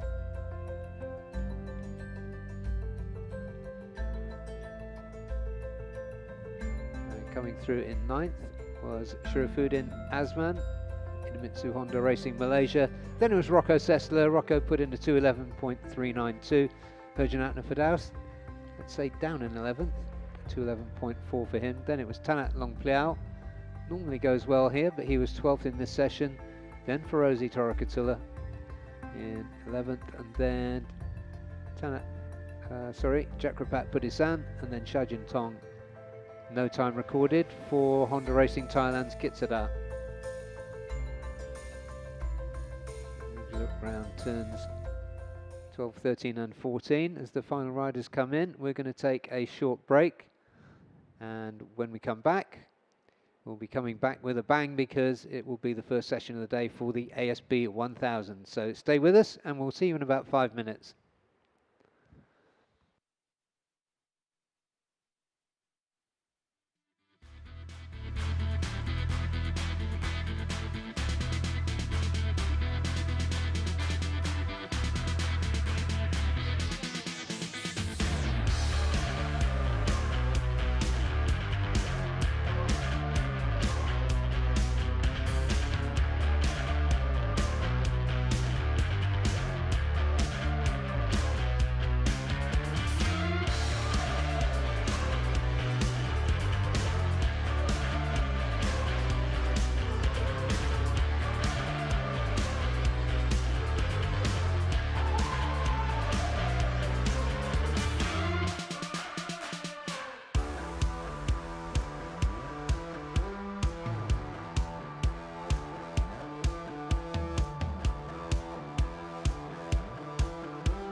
It's about to get loud here at Sepang International Circuit, as for the first time today, the ASB 1000 competitors roll and rumble their way out onto the circuit. Home rider Zakwan Zaidi on the number 21 is the first, as the camera inevitably is drawn towards Hafiz Shirin,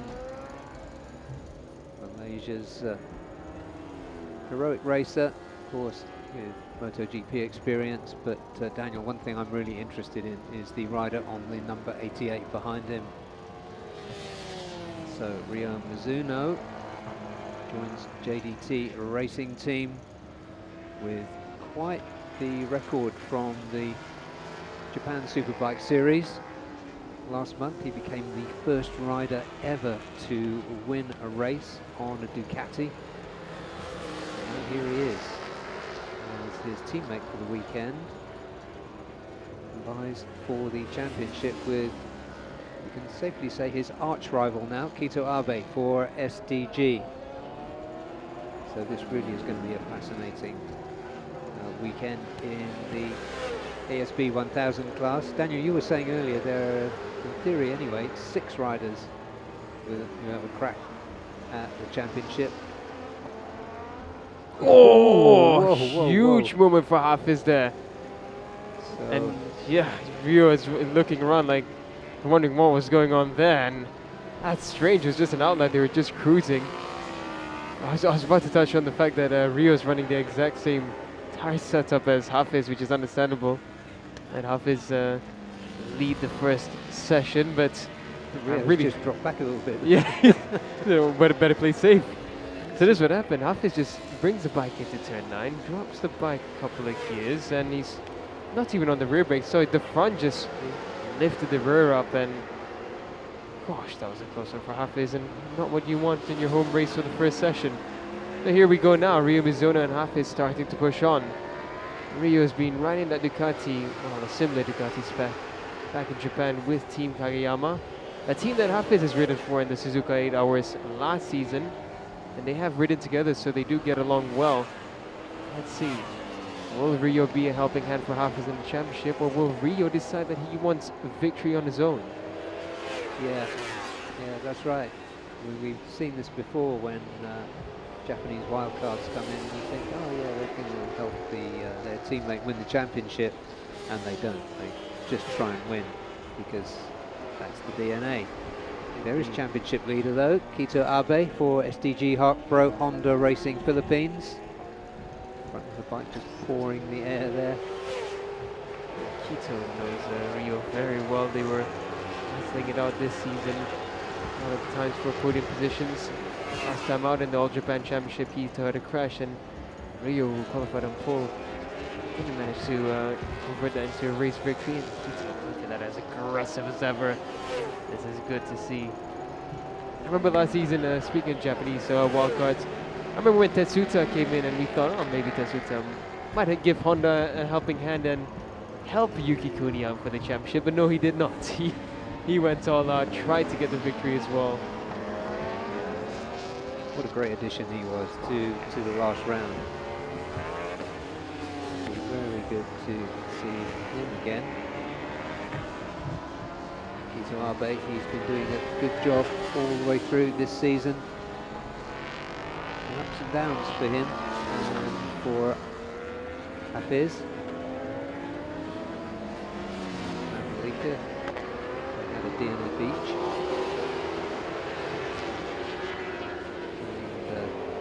Some very, very entertaining rivalry, especially in qualifying when they're playing cat and mouse with each other. Or really, it was Kito. Yeah. I think Hafiz was just trying to get the job done. Kito Abe was trying to take it off him. The master of mind tricks, isn't he, Kito? And from his eyes, you can never tell what he's thinking.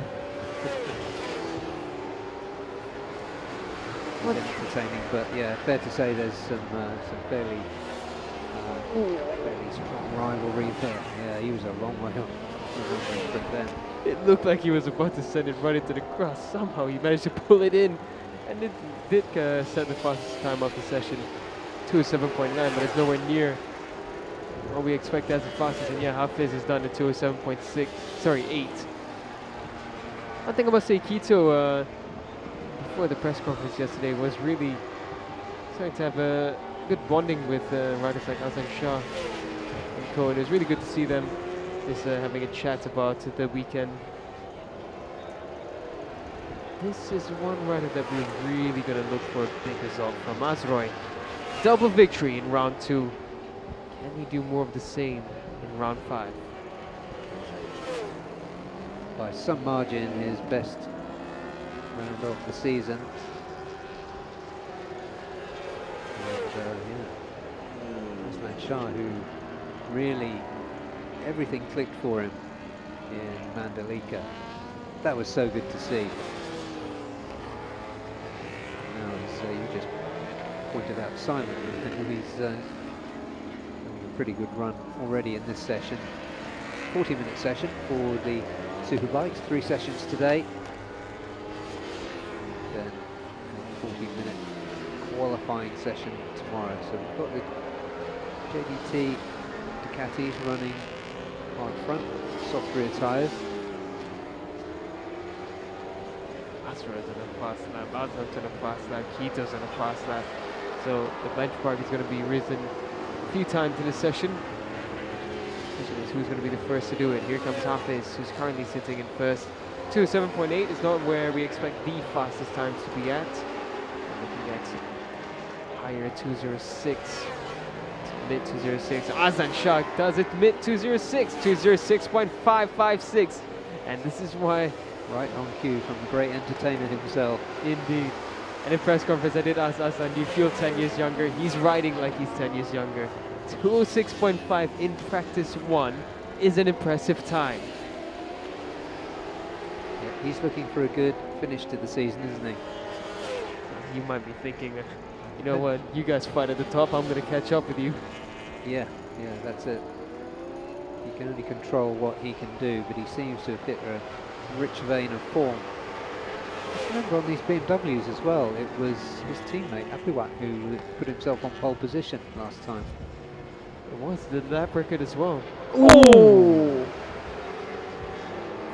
Both riders down. That is Azroy as well. It's Maiku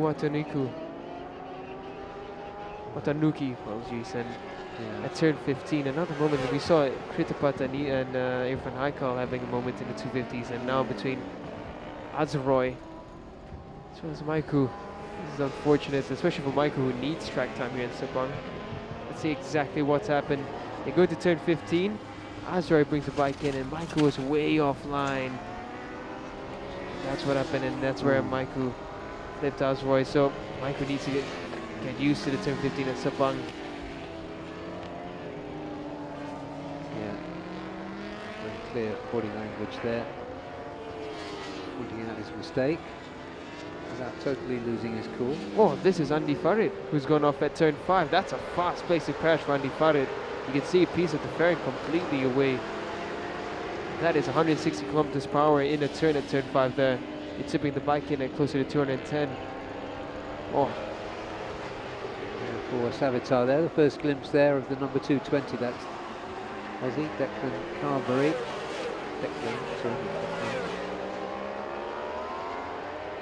Declan Carberry is a local racer to Australia. He's coming with Savitar Racing Asia. I suspect through the links with ESG as well. Yeah, he's running soft rear as well, but a medium front. Teammate, show you Joe. Hafiz has just set it to a 6.2, so Hafiz getting into the groove. Azan Shah still closely behind with a 206.5.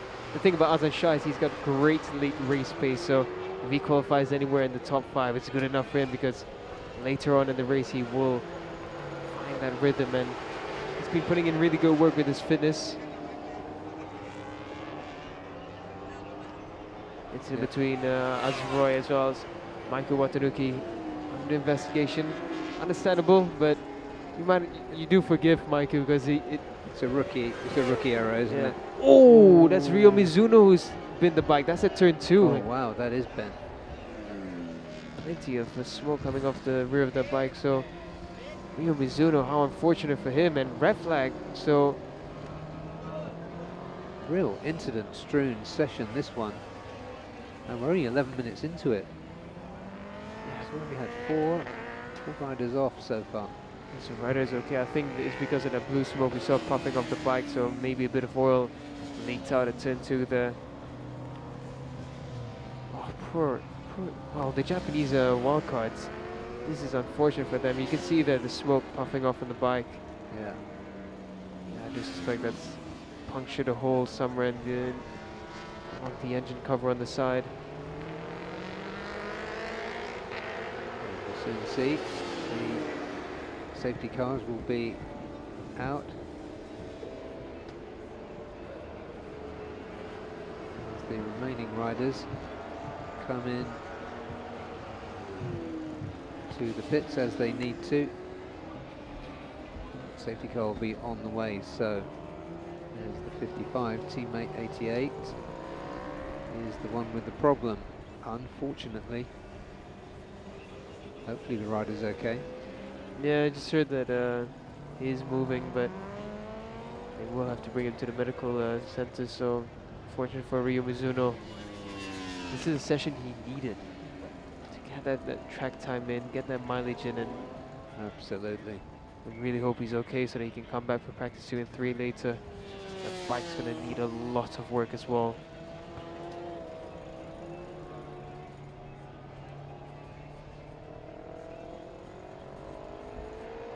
So there you have it, a shot of the pits there. Where are we, Daniel? Wave.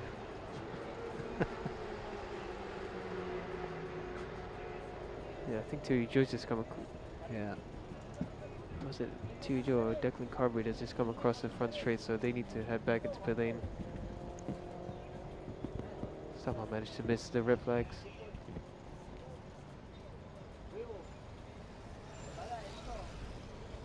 Yeah, just right below you can see the usual calm that we observe in the SDG pit.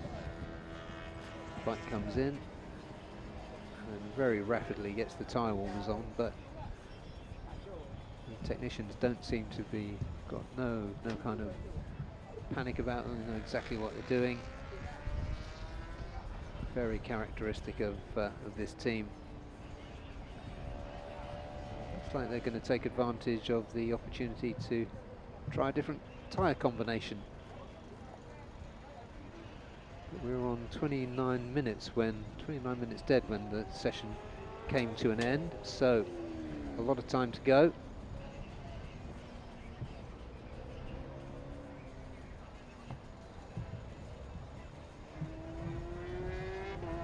See the tall figure of Cam Duncan there having a look around. We wait to hear about the condition of the track. Hopefully the condition of the rider is going to be okay.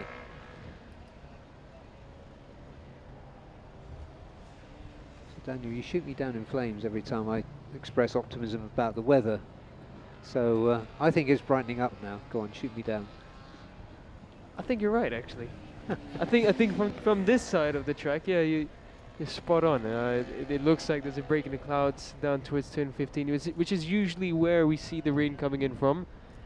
Yeah, as of right now, Sepang is looking lovely and pleasant, but in the next hour it could change. Yeah. But for now, the forecast has been good as well. We are predicting a bit of rain in the afternoon, but again, forecasts are never predicted correctly over here in Sepang. Yeah, so that was a decent start for Hafiz and Aslan. Makarin too, who also really always goes well here. And it was Quito, Zakwan, Andy Farid, another crasher. A lot happened in that first 11 minutes, that's for sure.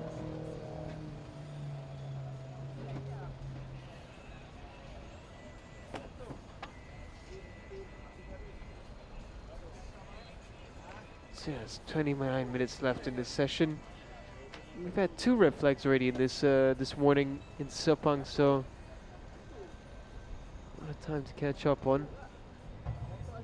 As of right now, there's no indication on when pit lane's going to open again. Lachlan Epp is just walking out towards the pit wall, just having a look at his lap times. Declan Carberry's just made it back to pit lane. Took him a while to arrive back, the young Australian. Yeah, he was the one that missed the red flags earlier. To make a long way around. So pit lane will reopen in a few minutes. Yeah, in about 2 minutes from now. So a lot of these teams, I think, taking the opportunity to try other tyre combinations. We've seen a lot of soft rears so far.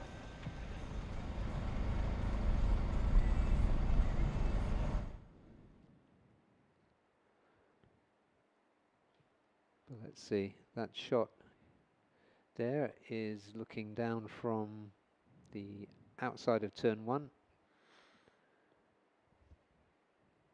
I just noticing the wind really picking up at turn 1, so we are getting strong wind from the north side of Sepang.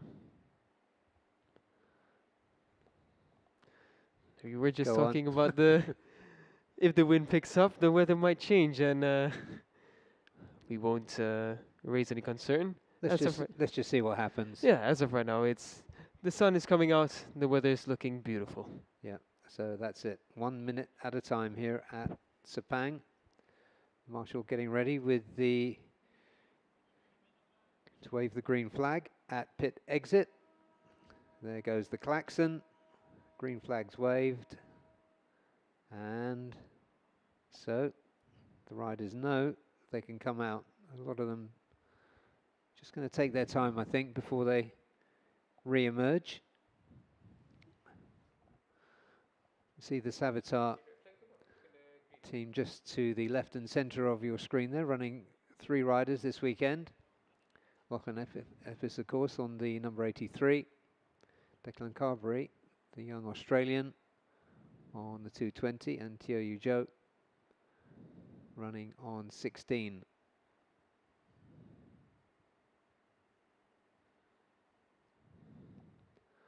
Yeah, Savitar is set up now with 3 bikes. Looks real proper. Yeah, quite a lot of work. They've been doing quite a lot of work on the mapping and electronics of Lachlan's machine. So it'd be good to see some breakthroughs there.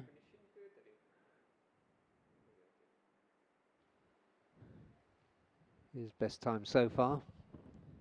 And there was only 11 minutes in that session, was a 2:07.8.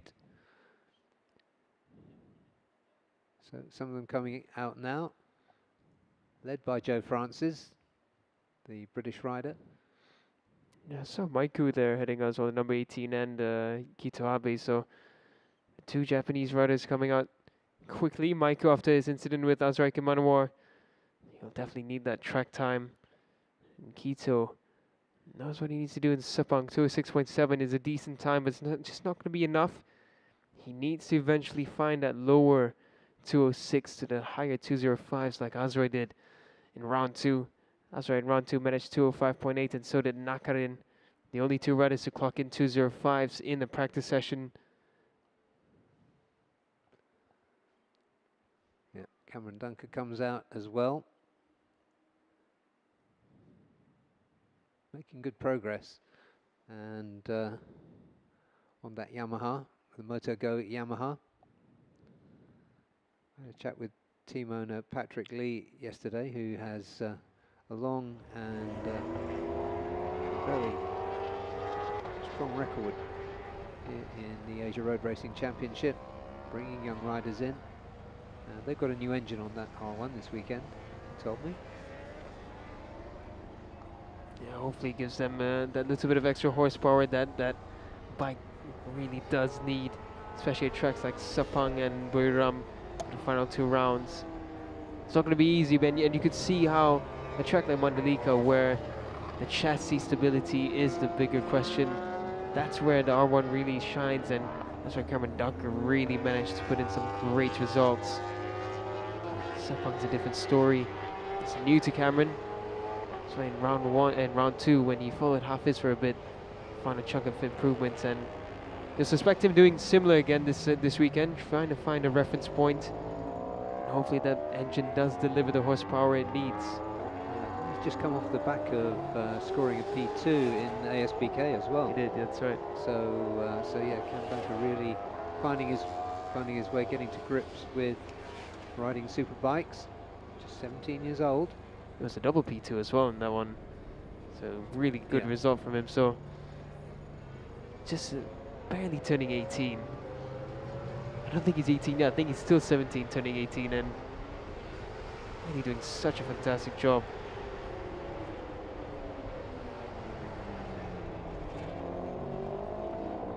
There's Joe Francis for Victor Racing. Loves racing in this championship. A lot of experience in British Superbikes in all classes there. Yeah. Former Northern Talent Cup champion back in 2013. Yeah, but one of these riders that he's got loads of talent. Just needs the backing. You know, this isn't a cheap sport. But loves, as everybody who works with Victor Racing. He loves being part of the team there. Indeed, yeah.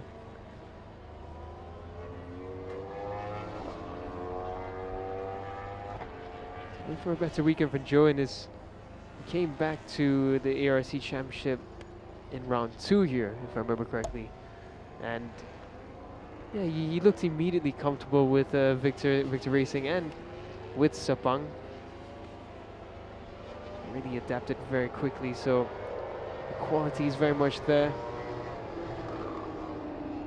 I think it was on the Victor R1, it was the fastest time clocked in recent seasons. Previously, that Victor R1 has only managed to go as quick as a 2 minute 11:12, if memory serves me well. Joe's done a great job on that bike. You can see, if you were with us earlier, we were talking about how kind of pretty and compact these Yamahas are, and how it really shows when there's a big rider on it. And you can see that Joe's got some pretty long levers there to try and tuck in out of the wind, which won't be helping him either, frankly. There's Maiku back out again. Yeah, Maiku Tanuki came out with Kito Abe, and still getting used to the track, with this bike as well, so a lot more to be found for him. That's Hassan Shah. Yeah, he's enjoying himself. His teammate hasn't shown up yet. Could be wet, so that's intriguing as we come towards the halfway point in this interrupted 40-minute session. Not the first time we've seen an A1 Energy BMW struggle to get out for the first session.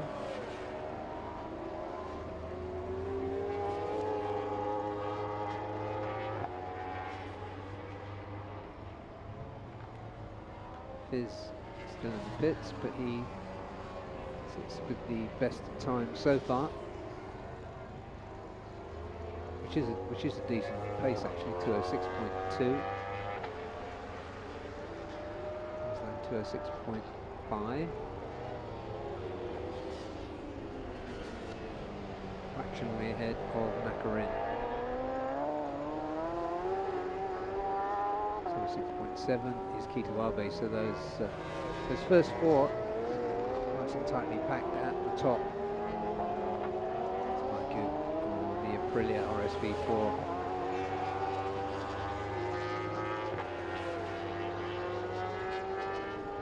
Maiku making a big step in this portion of this session.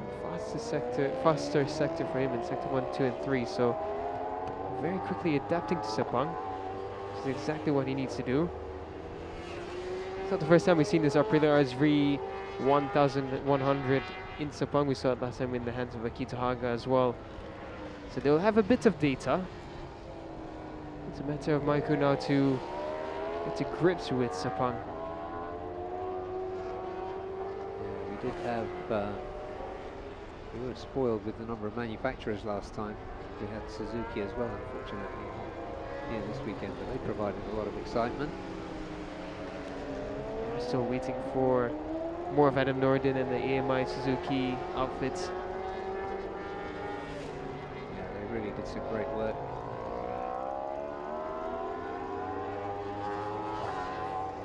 Right. Now at the top with a 206.16. Really glad for him, fastest sector 2 and 3 of the session. Never to be ruled out. And, one of the galaxy of championship contenders we've got in this class.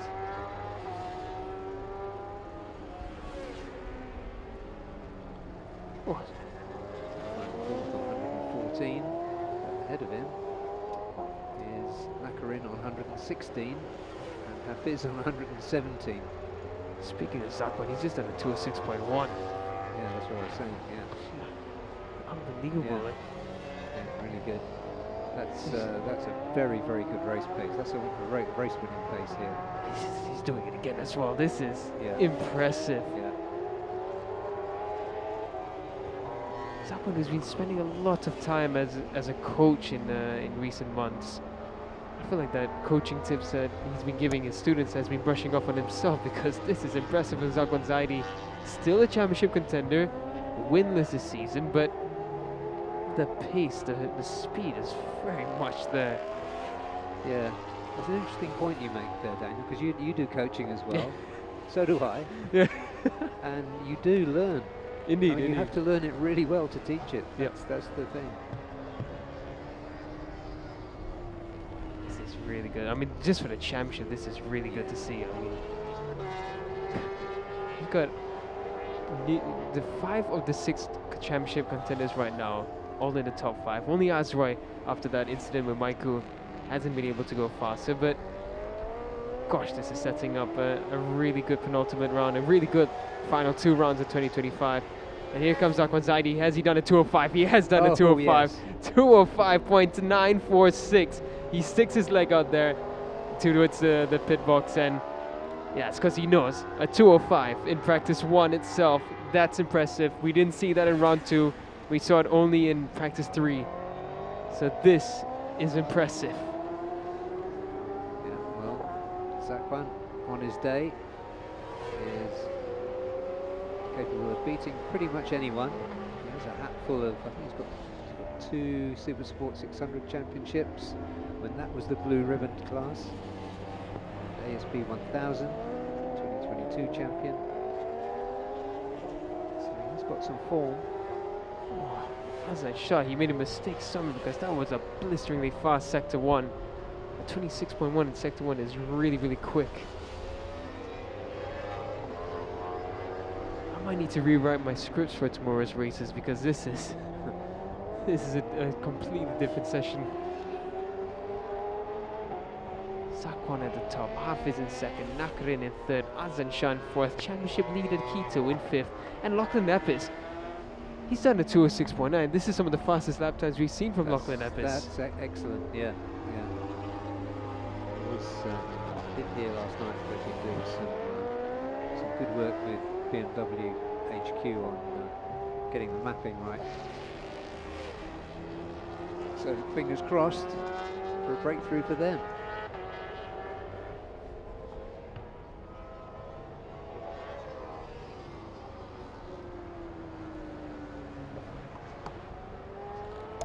So best time. Terry Joe's been there at turn 9. Down. I think we have a replay of what happened there for Terry Joe. Good thing is he's gotten up and he's okay. Let's see what happened here at turn 9 for Terry Joe. Just trying to get that bike slowed down, and yeah, I just couldn't get the bike stopped in time, and just puts into the gravel. Yeah, so yeah, can't quite hold it up. just a light fall for him this time, so it's good to see that he's okay. Kito Abe, look at that. Riding a wild stallion is Kito Abe. He's not improving his time, but it's great to watch, isn't he? It is. That compact, aggressive style is just unique to him, really. Well, unique to SDG, because actually we saw similar styles from Yuki last season, and of course with the much missed Ruki Noguchi. Yeah, you wonder what SDG feeds their riders, and you might think it must be the water. So that they adopt this really unique riding style, and it really works. And I finally got the answer of what Mr. Shideki Honda does on trackside whenever Kito's up for his qualifying laps. And Kito said basically he's just watching on how Kito's riding, looking at the suspension setup, how he can go. Oh, look at it, sliding in all the way nearly to the apex. That's unbelievable. Wow, that was quite the shot. Yeah. So yeah, I mean, so he was just mentioning that Mr. Shideki looks at how the bike is running and how Kito's riding as well, what he can help Kito with, and that's just unbelievable detail to be looking out for trackside. Comes young Aussie, Cam Dunker.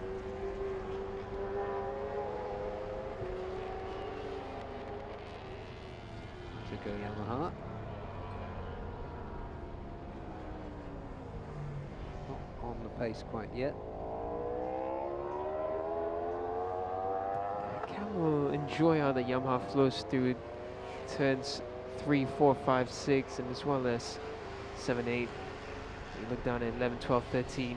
That's where the Yamaha will have its advantage with this chassis, but where he's going to suffer will be from turn 14 down to 15 and into turn 1. It's right now 2:11.5. It's not as quick as he was in round 2 either. I think Cam running medium front, medium rear. Seen a lot of hard fronts.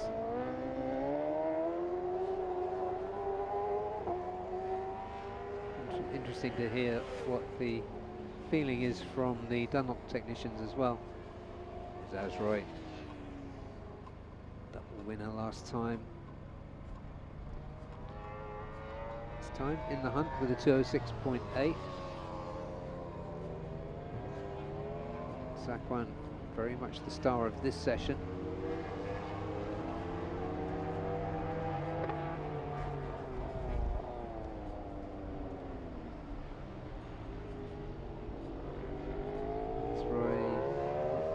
Improving this lap. I think he's on some pretty good pace actually.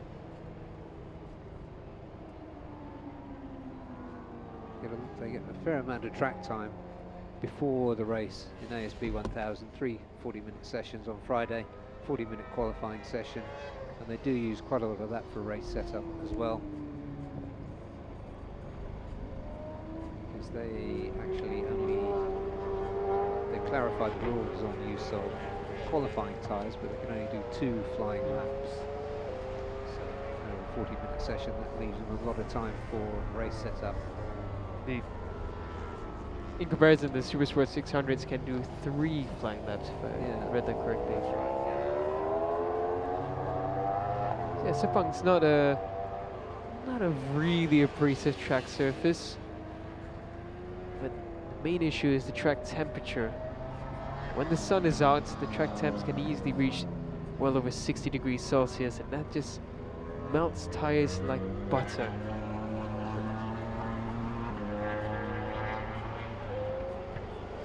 Is back out. Hasn't been very busy this session.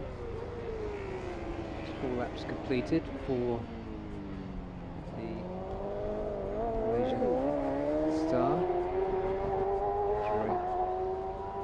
Running the limits there.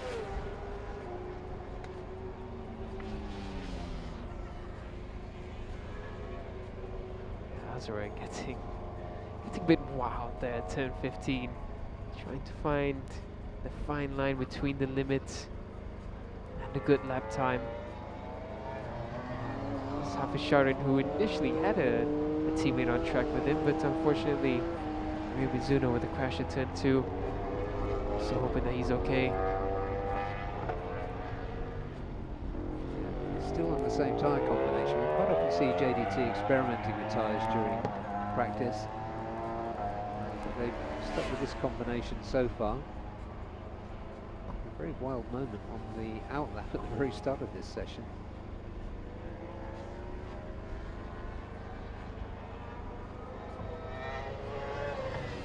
Winglets at the front. Almost too big to be called winglets. Really do stick out. I think the first edition of those Ducati winglets were very much winglets, and now they have become wings, fins. Yeah, I don't think they're quite big enough for wings yet, but fins certainly. Yeah, I think wings would have to be BMW category. Marku making his way, 2:12.6, so some very important track time in. He's improved his lap time by quite a bit. Earlier on, well, just about 10 minutes ago, he was in the 2:15s. He's gone down to 2:12, so good and steady improvements by the Japanese wildcard. To work. Daniel, during the press conference yesterday, did you get any idea about the physical condition of Andy? I didn't get to speak to him yet this weekend, so I'm not too sure, but when he was in the Malaysian Superbike Championship earlier, it did seem okay. It seemed that he was riding relatively without pain. So hopefully it's in better shape than we saw him in back in Mandalika. It seems strange not to have him in the conversation. Yep, indeed. I think he's not far off if we look at the timing, 1.6. We just know the quality of Andy Farad. He's a top rider. So maybe he's just playing it a bit cautious, knowing that championship is done.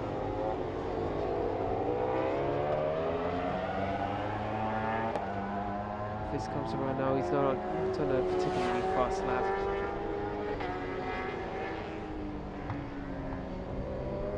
1.6 seconds cover Zakwan, P1 to P8. There's Lachlan, he's in there in P7, just a second off Zakwan's best time.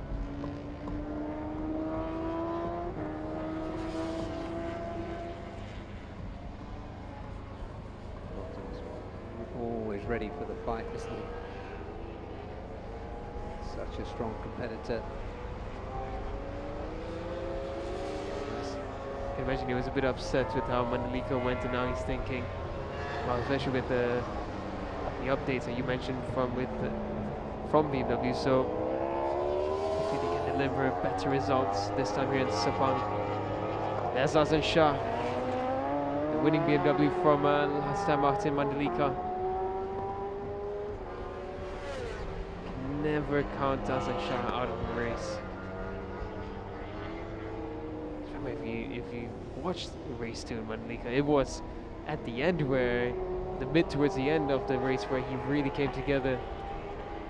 Hito seemed like he thought he was going to win it, but Hasan Shah had different things in mind. Yeah, it was brilliant. I watched it again actually later on. Such a geek. It was a fantastic race, and I just enjoyed the moment of seeing him back on top. Indeed.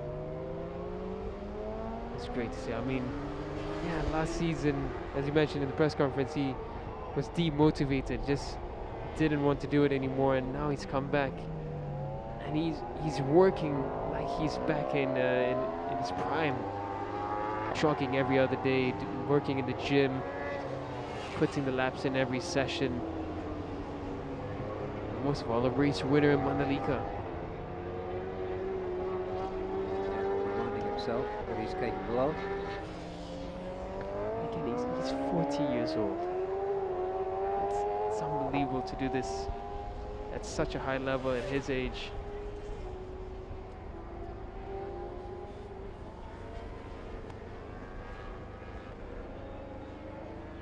circuit racing especially, you quite often see older guys in road racing, which requires a different, really different set of skills, but yeah, short circuit racing is quite something. Quick correction to myself, he's 41, he just turned 41 on the 1st of October. Okay. Happy birthday, champ. There he goes. Moving through sectors 2 and 3 in this lap. Will it be a lower 206 for Azan Shah? As he comes across the line, it might be actually, it's a 206.4. So he goes up a position and puts that BMW in P3.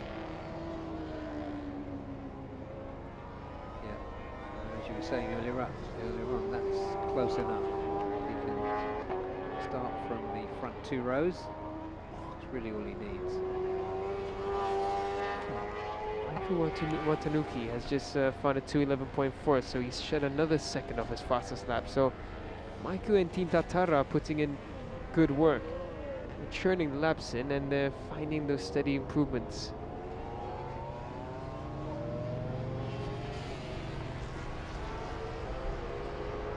Francis, unmistakable figure even without that number 40. Doesn't know where to put those elbows and knees. R1 really is a compact bike, and especially for Joe Francis, who only stands at 6 feet tall. It's quite a small bike to try and tuck in behind.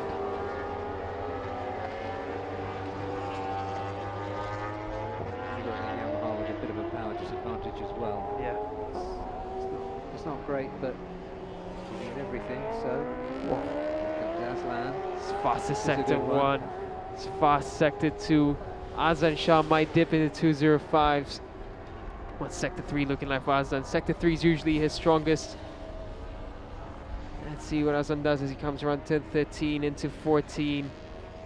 Ooh, sector 3 lacking a bit for Aslan. But will it have been enough? Was sector 1 and 2 enough for him to make this an important lap? Picks the wheel up on the exit of turn 14. That's confidence riding from Azan Shah. Let's watch him now into turn 15. Drops 4 gears down into second. Shah, well, can he make it into the 205s for the first time this season in Sepang? So he might just make it. Oh no, it's not enough. Yeah, sector 3 there, he just lost too much time. But still a good pace, 206.5. Clear track. It was a push lap from him. I think he was looking down at his timer. I think he was hoping for a faster lap time.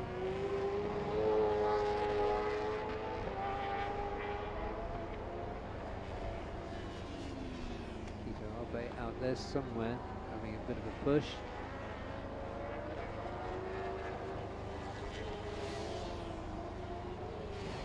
Is still struggling a little bit in this session. Still hasn't found single-digit lap times.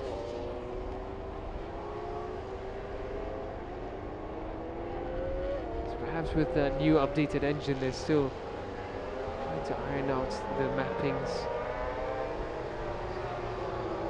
His pace was 210s last time, early this year.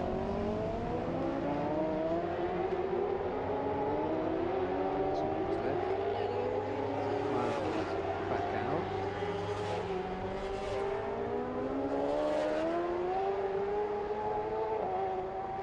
That 205.9 doesn't look like it's going to be under any threat.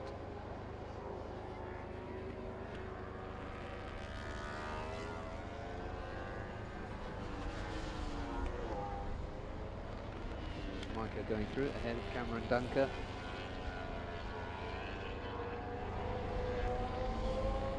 So again, the riders who haven't been able to set a time. So Apiwat came out momentarily and he's gone back in right at the start. So major issues for him and the E1 Energy BMW bike.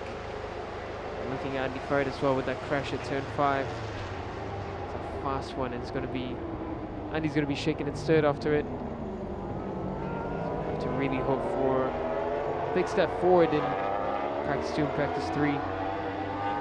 Here comes Cameron Dunker. This is going to be a better lap for him, for sure. 2:10, yeah. It's already... So there he is, he's on his previous race pace.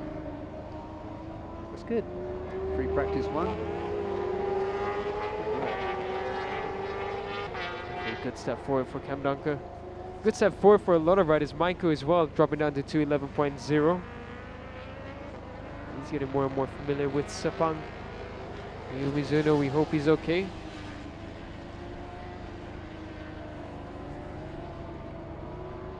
When the bike is was destroyed, and that's why we saw the blue smoke coming out of the engine. That's right, that couldn't look good at all.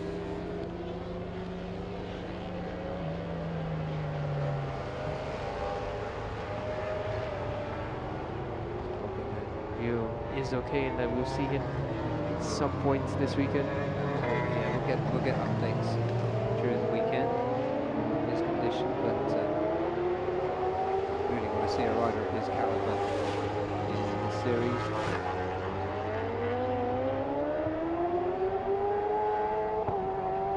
Dunker improving.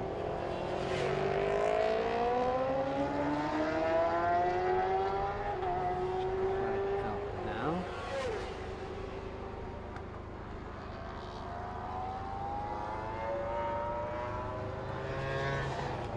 Maiko's done 14 laps. Yeah, the most of anyone, and I think in Micah's mind was track mileage, get that in. That's how you learn the track the quickest, and that's how you make the biggest improvements. Yeah, and look, next up, Zakwan and Keto. 13 laps completed each. So, it's just about the flair, it's about the hard work.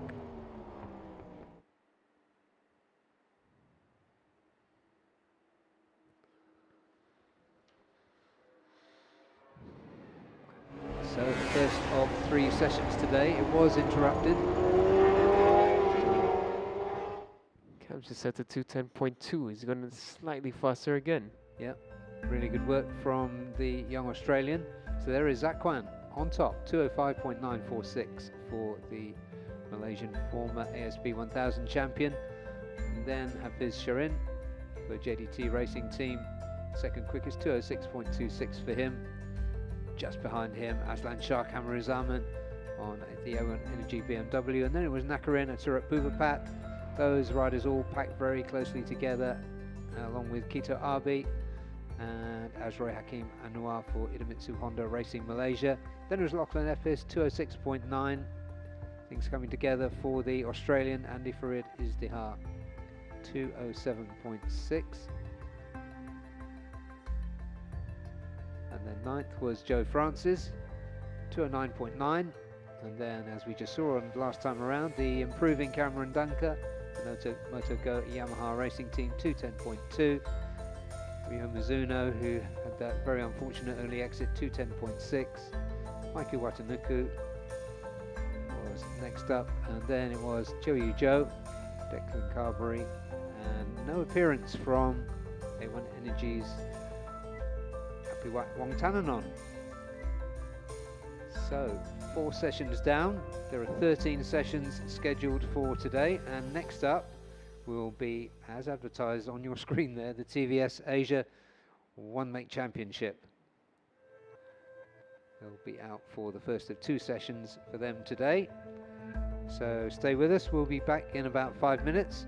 We're at Sepang International Circuit for round 5 of the 2025 Idemitsu FIM Asia Road Racing Championship.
welcome back to Sepang International Circuit. We are on track for the first time today with the TVS Asia One-Make Championship, the first of two 20-minute sessions for this series. To be followed tomorrow by qualifying 1, qualifying 2. And so we'll just take a look at the runners and riders.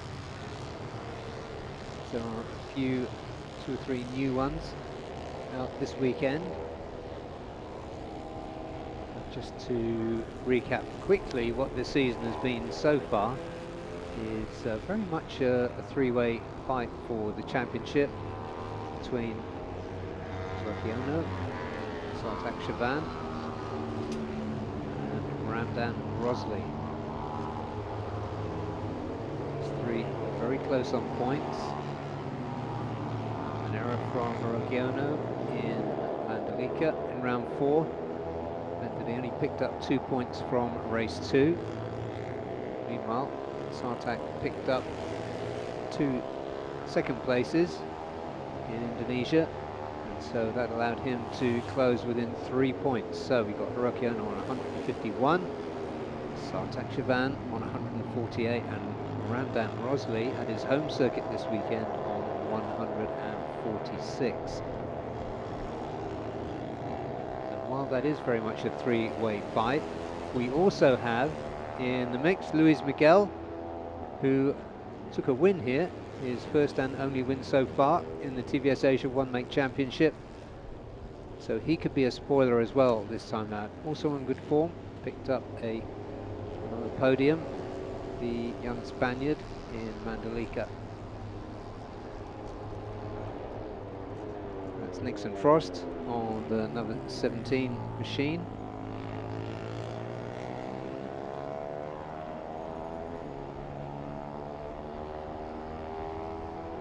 '15-year-old, 14 or 15-year-old New Zealander. Great to have him in the series.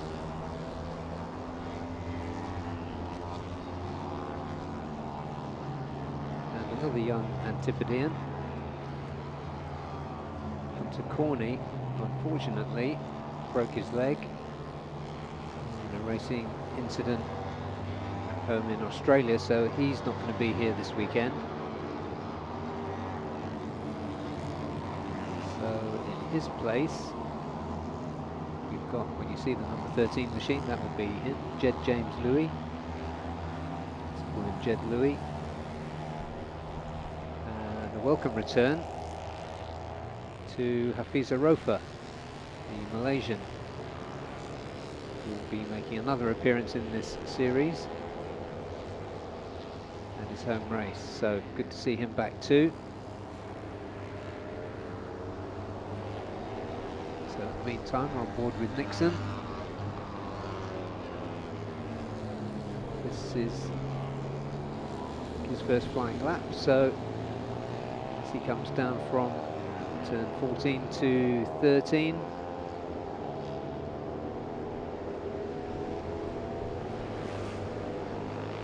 So he makes of this lap. I can see Ramdan Rosley making a move as well. Here comes Nixon. So opens his account with a 2:32.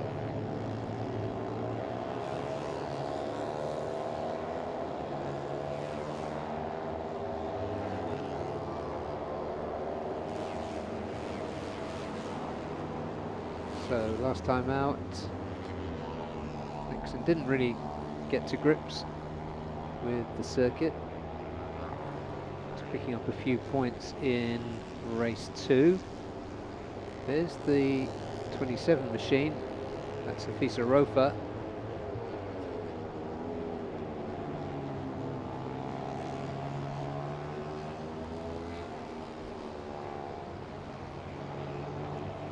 Number 26 is Jed Louis,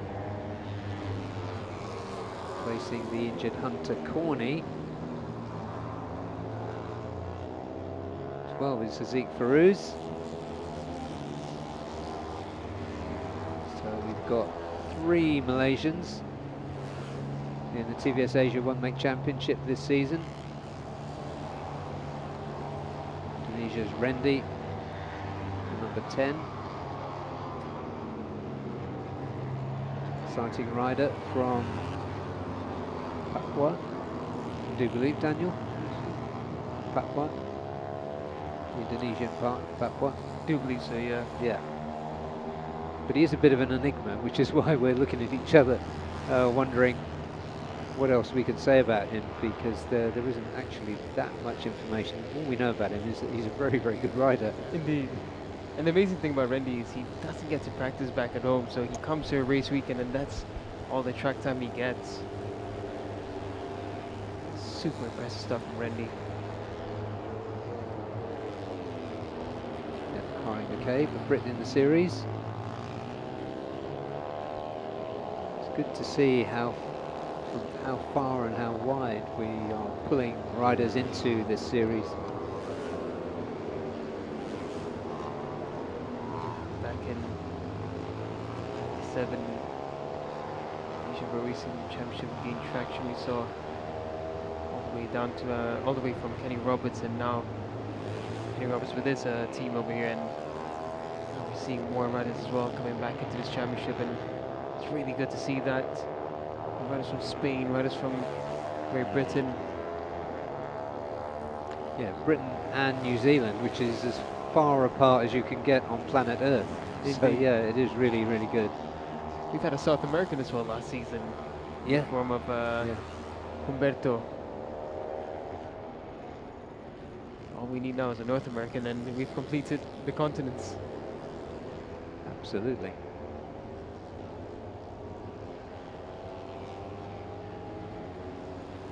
Rendi is number 10. Isaac Peruz number 12. No surprise to see Ramdan Rosli at the top of the timing screens at this stage.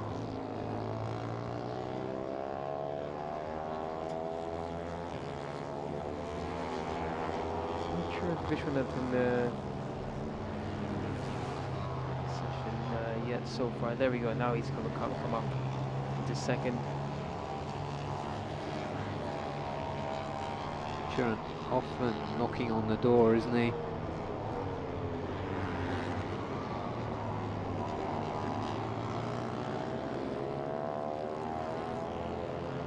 Sharon? Oh, okay. I had a feeling he'd been on the podium more than once, but he hasn't. He got a P2 in round 1 at Buriram, but he has scored P5s, P6s. He's been so close, hasn't he? Sharon this season's been really on it. Good to see Haziq Farou's back, and good to see Hafiza Rofa in the TVS Championship. Hafiza, Oh, yeah. top quality rider from an Asia Talent Cup as well. There he is, just going through at the front of your picture there. That's Rendi.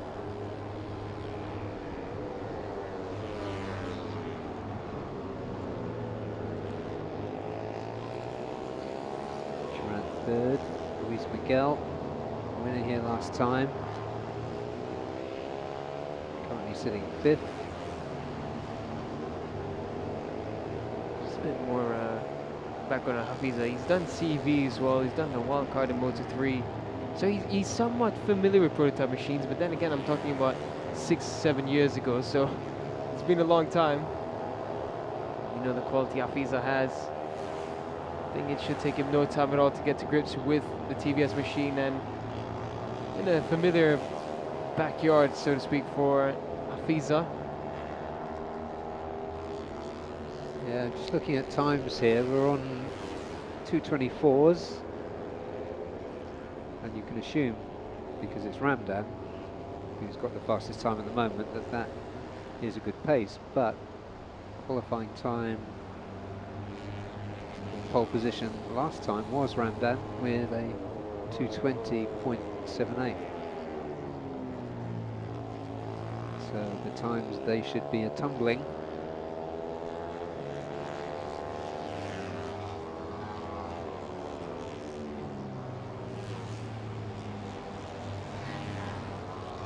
TVS machines, quick single piston bikes. had the pleasure of riding it back in Mandalika, and I was just going to ask you about that. Yeah. So give us some insight now, Daniel, while we watch these guys, the proper racers. yeah, it's unbelievable. I mean, the bikes, it's nothing like I've ridden before. It's not like a production bike where you feel the flex. It's a stiff machine, as they are trying to replicate the prototype machineries, and it's an awesome machine. The second gear is super short. So what I found out as well in Sepang from some riders is that most of the tight turns where you'd expect second gear, they'd be using third. It's an unbelievable bit of kit. Super light as well, and the change of direction.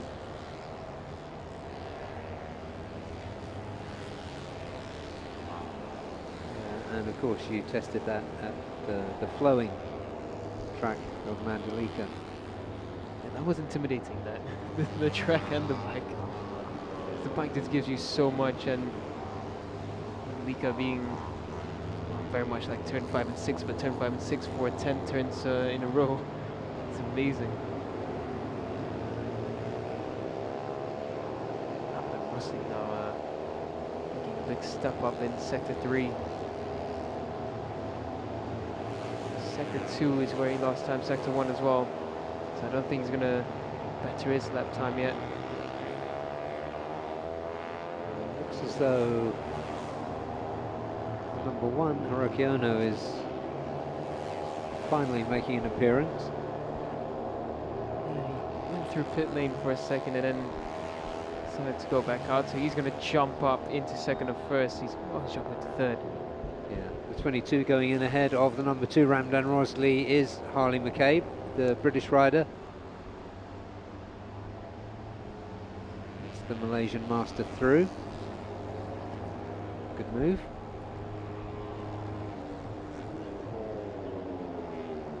Let's see if Ramdan's ready to play.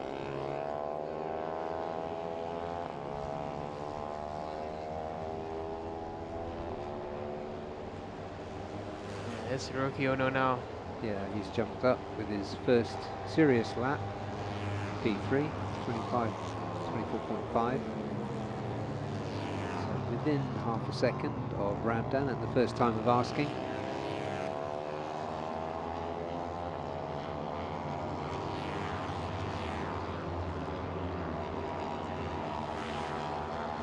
It's interesting, we've seen some quick times in the other categories, close to race pace, but we haven't got that yet with TVS.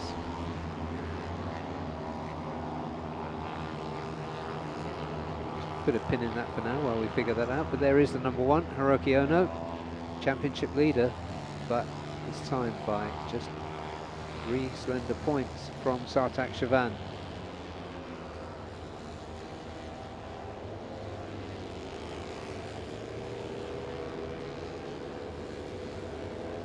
Luis Miguel, winner last time here at Sepang. 0.66 off Ramdan's best time.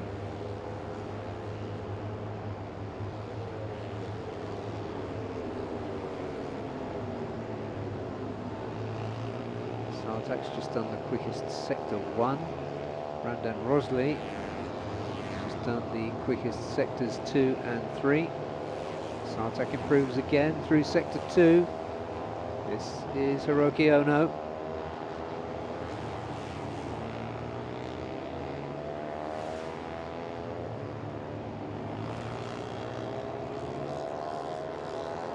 So he stops the clock at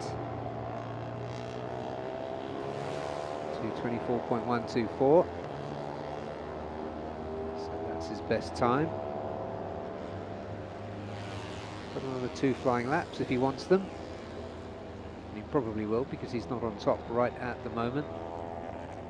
Sartak Chavan, he's going to go to the top any moment now. Ramdan Rosley improves. He's into the 223s, 223.58. That's Harley McCabe on your screen there. Brit on the number 22 machine.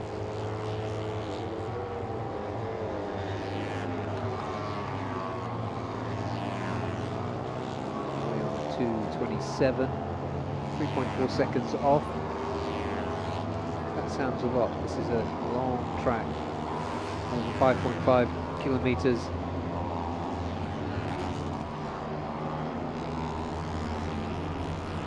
10 right turns, 5 left.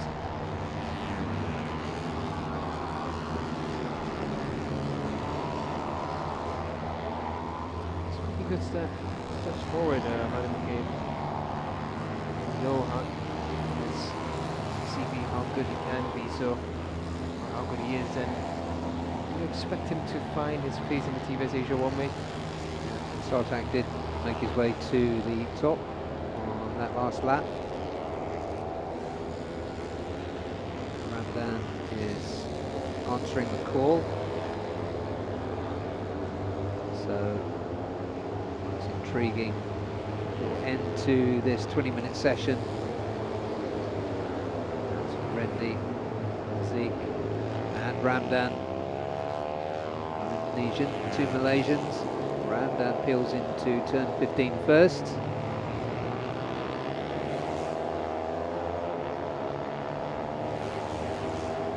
Zeke peels into the pits. Ramdan goes through and he goes top with a 2:22.6. Backs off there, so he's not going to go for another one. Rendy goes through the Malaysian, runner-up in the championship last season, never let up in his pursuit of Hiroki Ono in what really was a year of domination for the Japanese rider.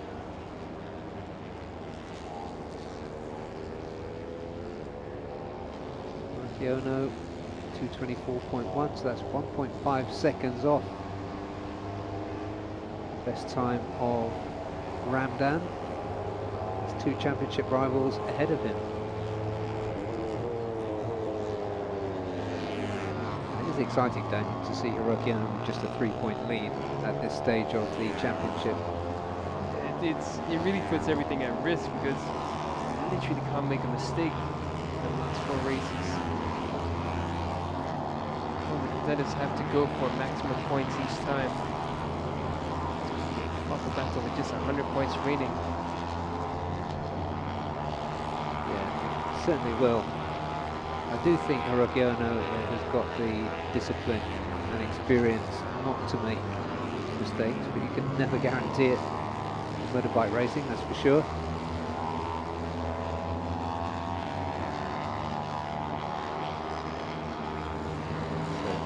2:22.6 is the best time. Margin of half a second.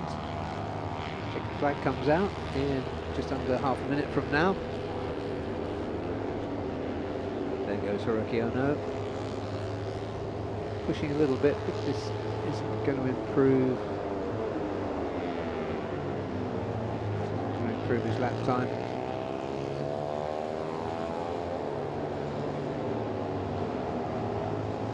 Cape over there on the right side of the circuit on that long run down to turn 15, but it will be Hiroki Ono who goes through there first.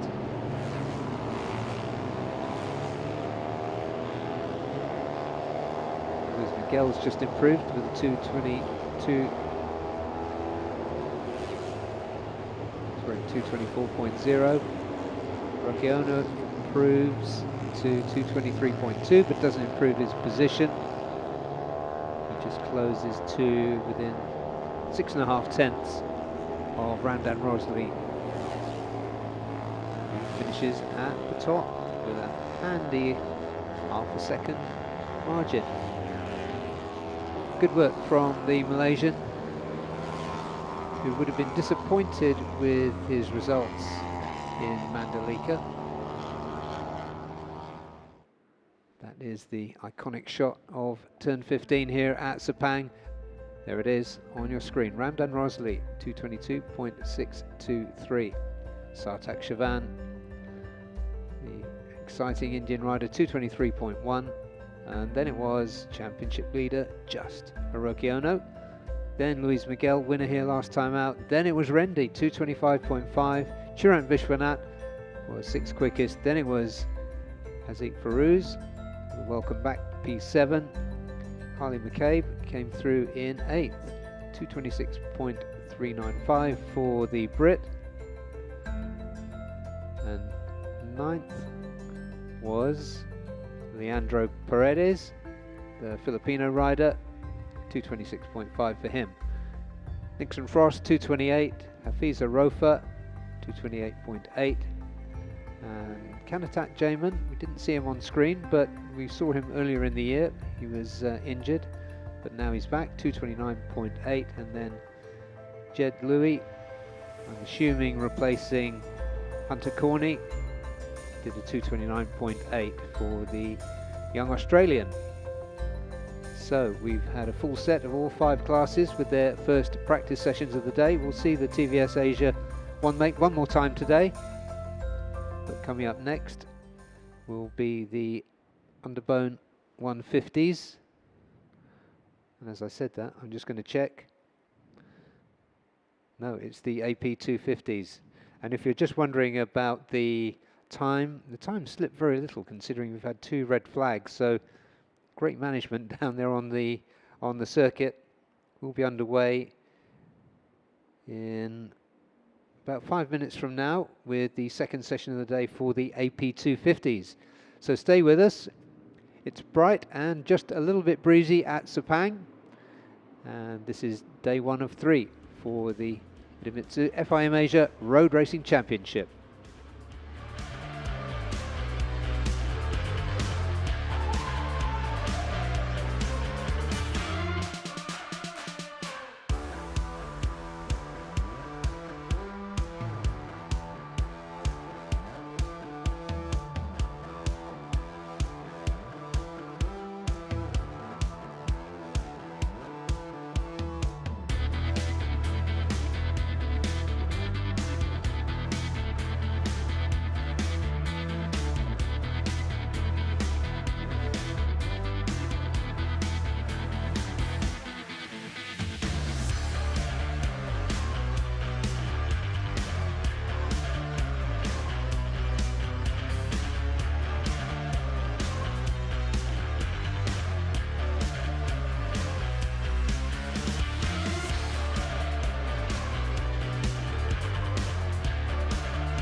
Welcome back to Sepang International Circuit, and the organisers here making a great job of catching up after a couple of red flag interruptions earlier in the day, and so we are amazingly just 2 or 3 minutes behind the official schedule. So credit where it's due, and this is the second outing of the day for the Asia Production 250 class. This time around it was a convincing performance from championship leader Fadila Arbi.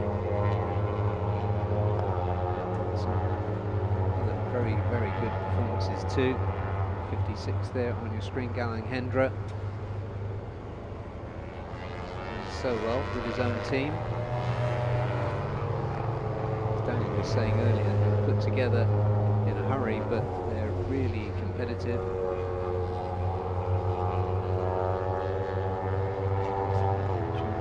56. A bag full of international experience for the Indonesian star. He's running there with the number 80. That's the replacement rider in the TY Antares team, and Jacob Sablaya for HDMG Half Pro just pushes a little bit too hard too early. He's down on his outlap. This is a 30-minute session, so hopefully not too much damage done there. He sprang up quickly enough.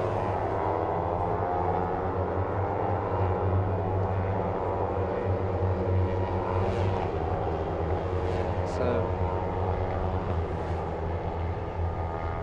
falling off on your outlap isn't, almost anybody can do it, but it is a bit of a dull moment. That's unfortunate. Well, yeah, we saw Hafiz have one earlier. True, yeah. Yeah, so yeah, literally anybody can do it. There is Fadila Arbi, and he's got Andy Padley, Daiki Hiyoshi on the now higher revving Kawasaki 25Rs. So we're hoping that both those bikes are going to be competitive.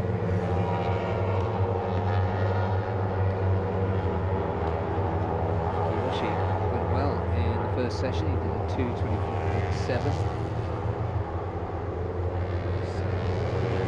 6 or so drift of Arbi's time.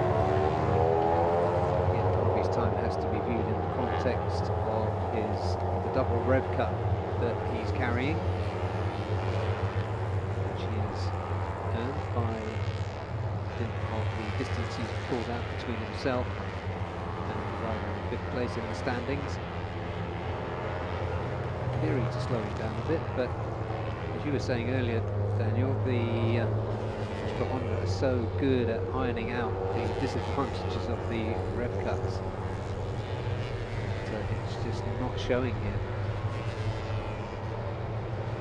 That's Arbi, the number 93. And he's got the 21 of Griffin Heickel.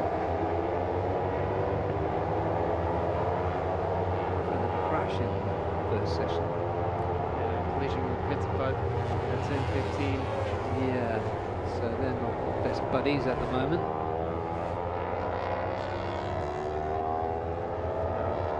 Yeah, smart job, I would say, trying to follow behind Arbi and Dabino there. Both teams running the Honda CBR 250R. Taking a bit of references for an icon. Just having a look around here for the number 124. Soon see whether he is on track, but looking for Rizal Mikmal. Bizarre crash at 10:14 in practice one. Just went into the grass, went a bit wide. He was trying to push on, he was going quicker in his sector times and just went wide then. Bike really just lost control as it reached the straight. So three Hondas at the front being hunted by 2 Kawasaki's. And that was number 81, Wintaro Takamoto, replacement rider in TY Antares. Takamoto and Fadil Priadi filling in for Shunshin Zhang and Reach Takahira. Chinese team, and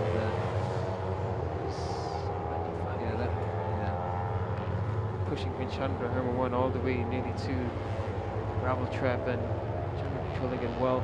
Grass looked quite soggy, I thought, as he went through it. And when it's as cloudy as it was this morning, all that humidity brings a bit of dew down, and the grass in the morning does tend to be a bit like running on ice.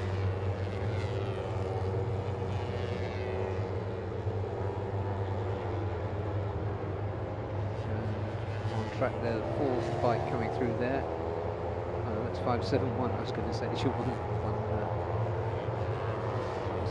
number now. It's 571. 157. Yeah.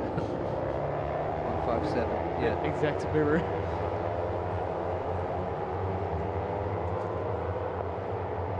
This group going all relatively quick, and everyone sitting in decent sector times. Murgo Vitoni goes to the top of the 225.791.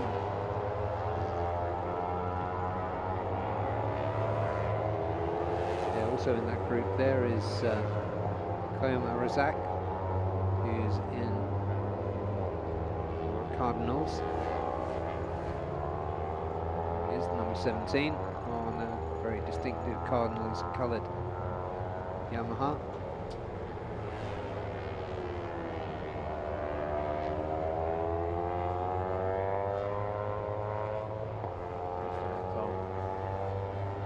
Lots in front of this group, he's just continuing on.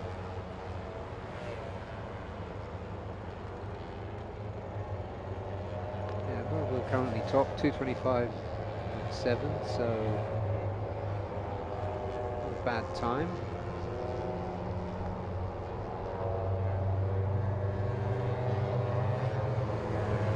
We did see later in the session RB get into the low 223s. In fact, he was the only rider to get into the 23s. 21 is over from Heiko, 24 is Davino Brittani. There is the 157 of Maranello Brittani. Number 88, Chandra Homa 1.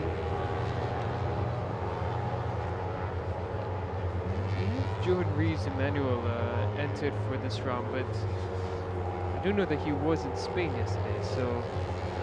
Well, he wasn't in free practice one. Yeah, I mean, he was in That Spain. would make sense. Yes.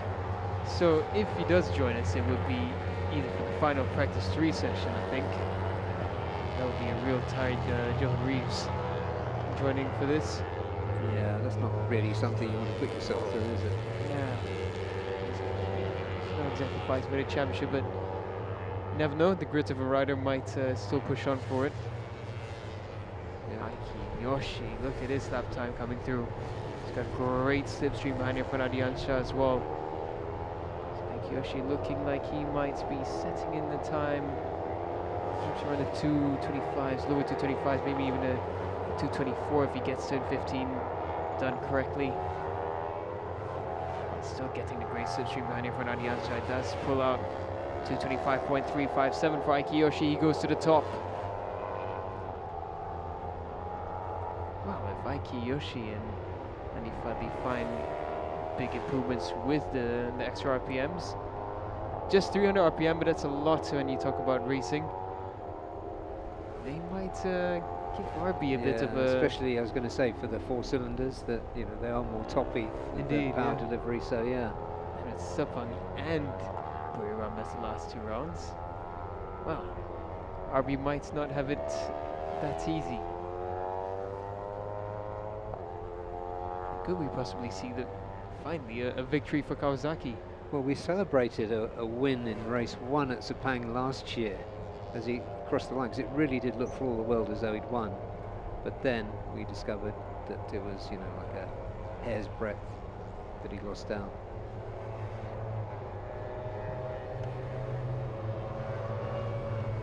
Britannia there going inside on the Honda, going inside his countryman on the LFN Yamaha, Murabil Vitoni, championship contender Murabil in his first season in AP250s. Was out there was Galan Chandra, Mikey Yoshi. Mikey with extra RPMs, he really looks on it. It's not getting left behind in the dust of the exit, so he can play with the high RPMs now. Really changes where the torque can be pulled in from. This group coming up behind Yongnan.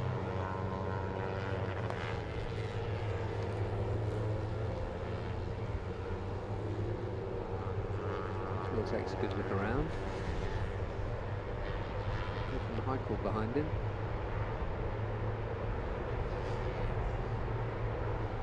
27 entries this weekend in the AP250 class. Yamaha's running together, Kawasaki's running together. These runners were running as a pair at the front, but he's gone missing from this session for a while now. He is still lapping around, but he's just gone off in the distance.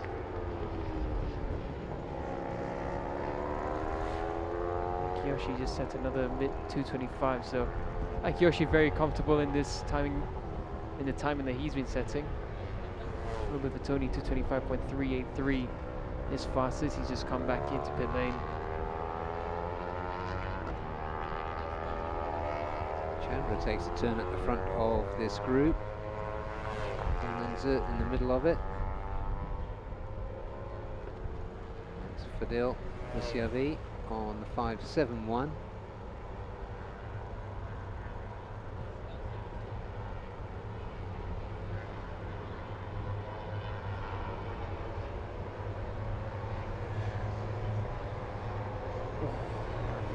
Super wide out of 10.6.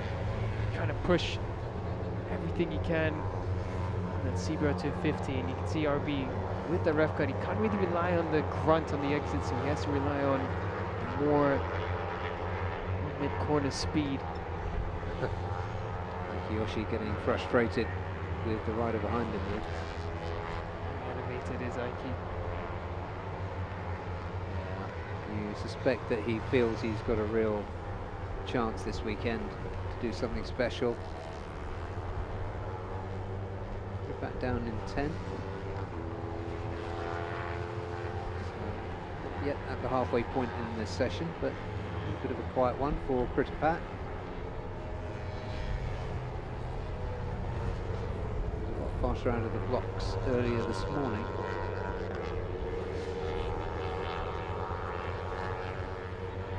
Fourth quickest, 224.8.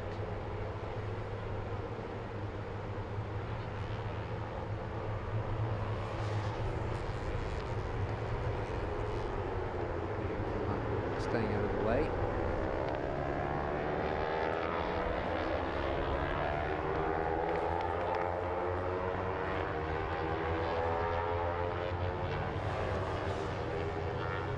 And so this is the half-time stop.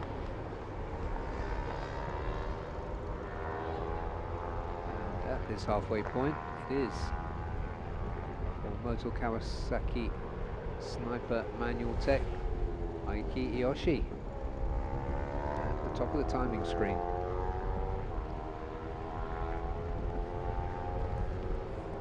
Rintaro there on the number 81 replacement rider with the other replacement rider Fadil on the two i Antares, the two Yamahas running in red.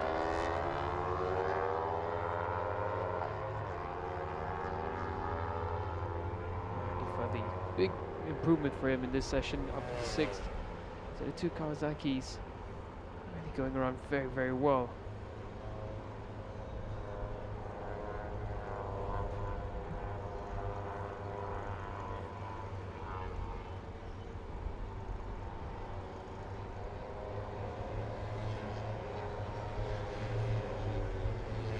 Saldiaz, the number 69,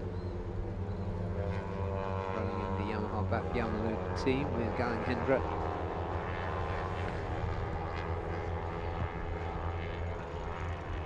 Pretty much have the track to themselves at the moment.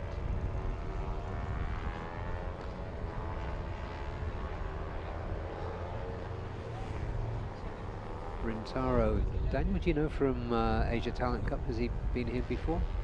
Yeah. Yes, yeah. So Rintaro did the 2023 edition of the Asia Talent Cup here in Sepang, 2023 or 2024. And yeah, he didn't do too badly. He was in the points, top P10 and P11. Let me search me well as I was commentating on that one as well. So yeah. he was well within the group, and I think for Rintaro it's just been a matter of getting used to, because he's racing in so many different championships. He was racing in the Asia Talent Cup this season. He's racing in Taiwan. He's racing in Japan. Now here as well. He's done a couple of wildcards, different bikes, different machines. So he just needs to piece it all together. His T1 Terrace machine it's a bike he's quite familiar with. He rides the Yamaha as well back in Japan. Last time we saw him with the UMA MMR, he was as well in the R3. Of course, different regulations, different tires. It's quite tricky to get used to.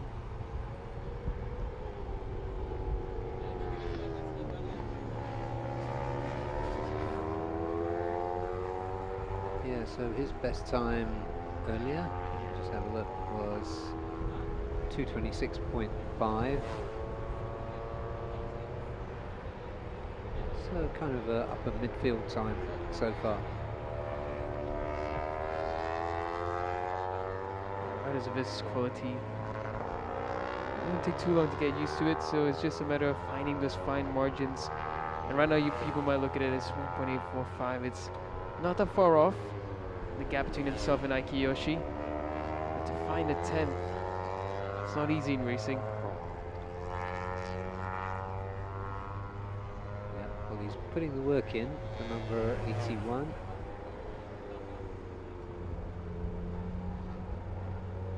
I think if you can find at least 226 in this session, he should be able to position himself a bit better, and he should be within the front fighting group. Yeah, and he'll keep improving. You can see at the busy half-time pit lane, these riders have been stopped for close on 4 minutes now. Sepang is really heating up now. This morning we saw proper gloomy weather. We thought it was going to rain at some point, but right now it looks hot and sunny. The track temps are going to be easily into the 50 degrees Celsius, maybe even close to the upper margin of that. Here's Jazil Juraimi. Last season raced a bit of MSBK and a wildcard in Asia Road Racing Championship. This season he's only been racing in Asia Road Racing. It's strange because I have seen Jazil faster lap times.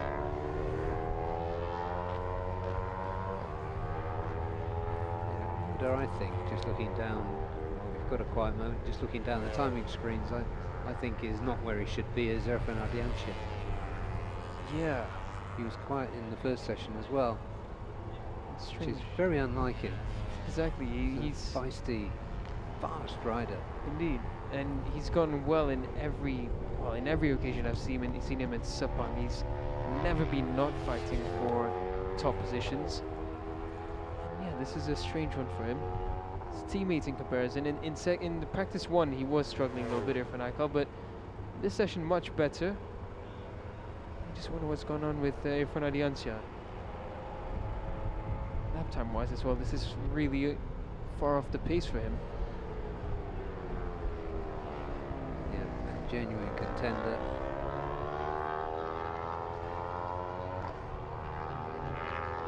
Two TY and Torres new riders are together in the 227s.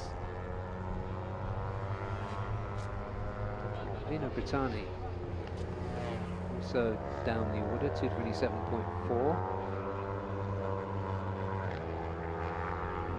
tempo seems to continue for Davino.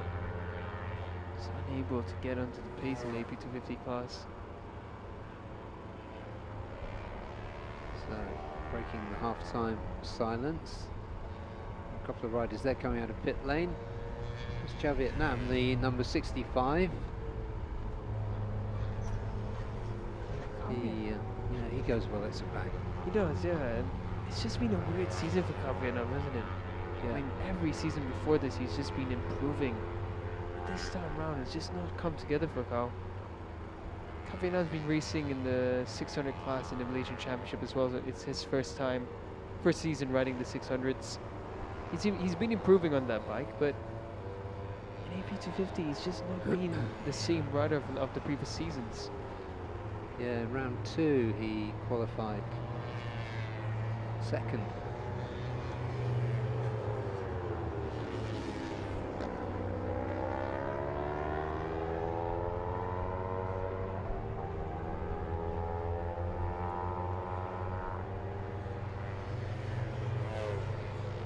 Yeah, you really can see the heat there down on the apron of the pit lane.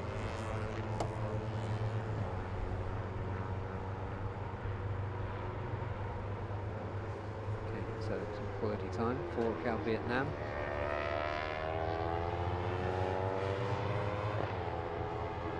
Eighth on the timing screen, down by 8/10.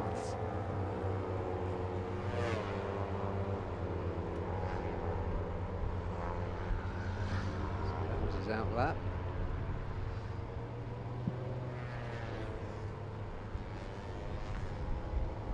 Let's see what he can do.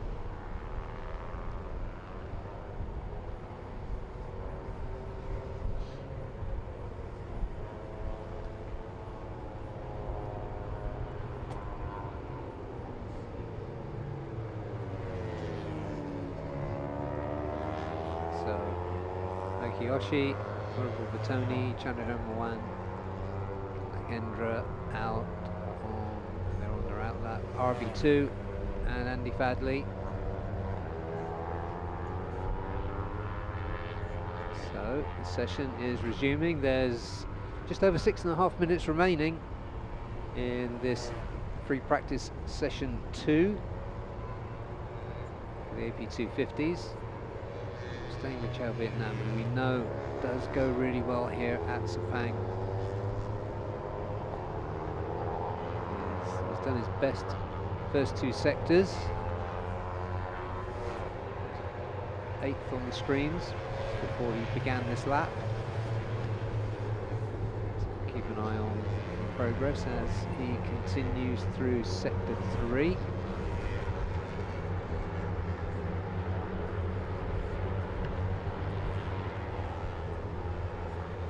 Most of the other riders on their outlaps.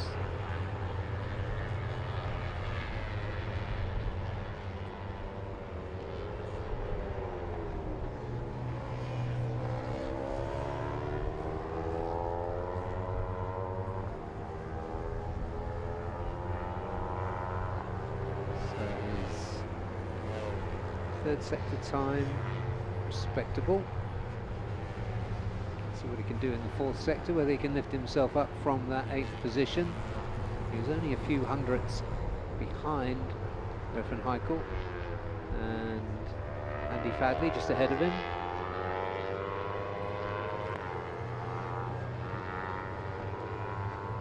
So he comes through the beam.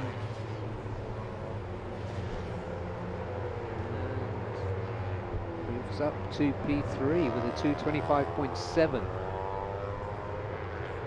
So the top 5 now, all in the 225s. Mikey Yoshi at the top. And Guy in P5, P6. Gentleman of note, Fadila RB Aditama for Astra Honda. There he is, the number 93 on your screen. Chiavi, the 571 is with him. Vino Bertani, his teammate, just behind him.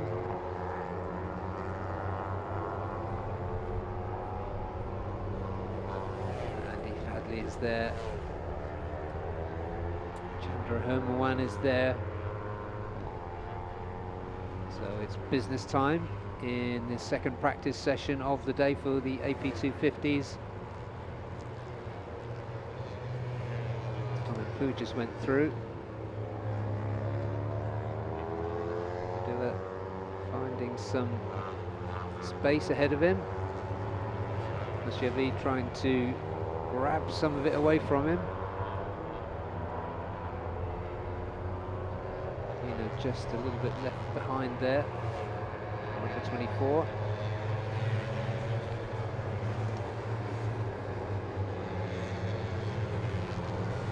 Vietnam, who's currently 4th, is pushing again on this lap. He's put his own space on the track. Ideal on 571. Pushing away at RB. Britannia having a good crack at it behind him.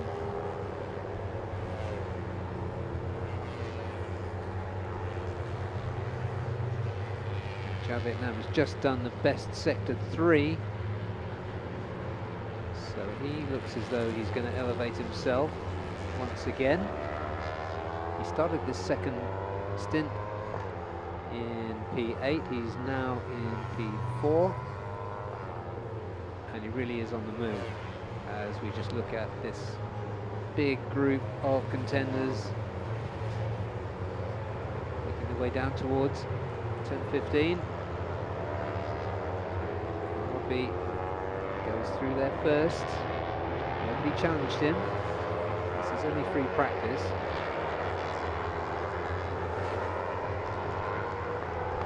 Here comes Harvey across the line.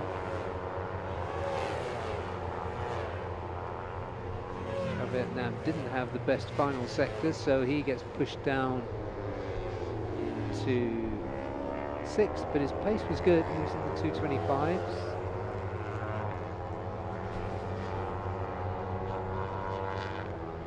Ahead of him, he's got Chandra in P5. Then Fadil for TY Antares up into 3rd. Then it's Murabal Vitoni, Akiyoshi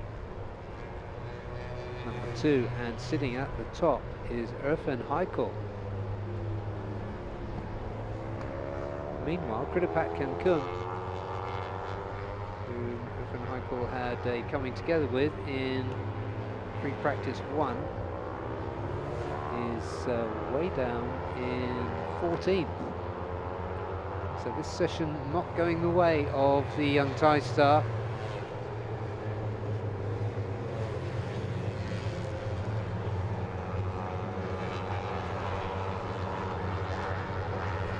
So Irfan Haikal 225.118 is the target he's set. Times were quicker this morning.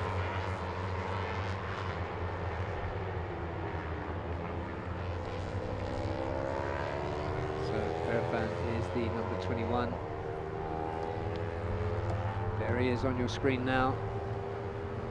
Stroke SCK. Chandra has a look around, decides to let him go. Checkered flag come out in less than half a minute.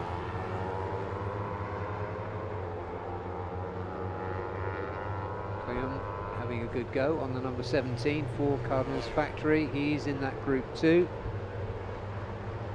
That's the number 17, currently down in 18th, but he's in good company here. Dill doing another good lap for TY Antares.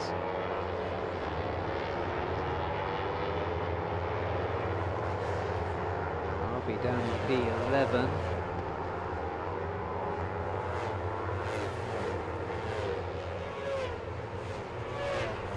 Another good lap from Chao Vietnam, but he does get bumped down again, but his pace is really good. Mid 225s all the way through.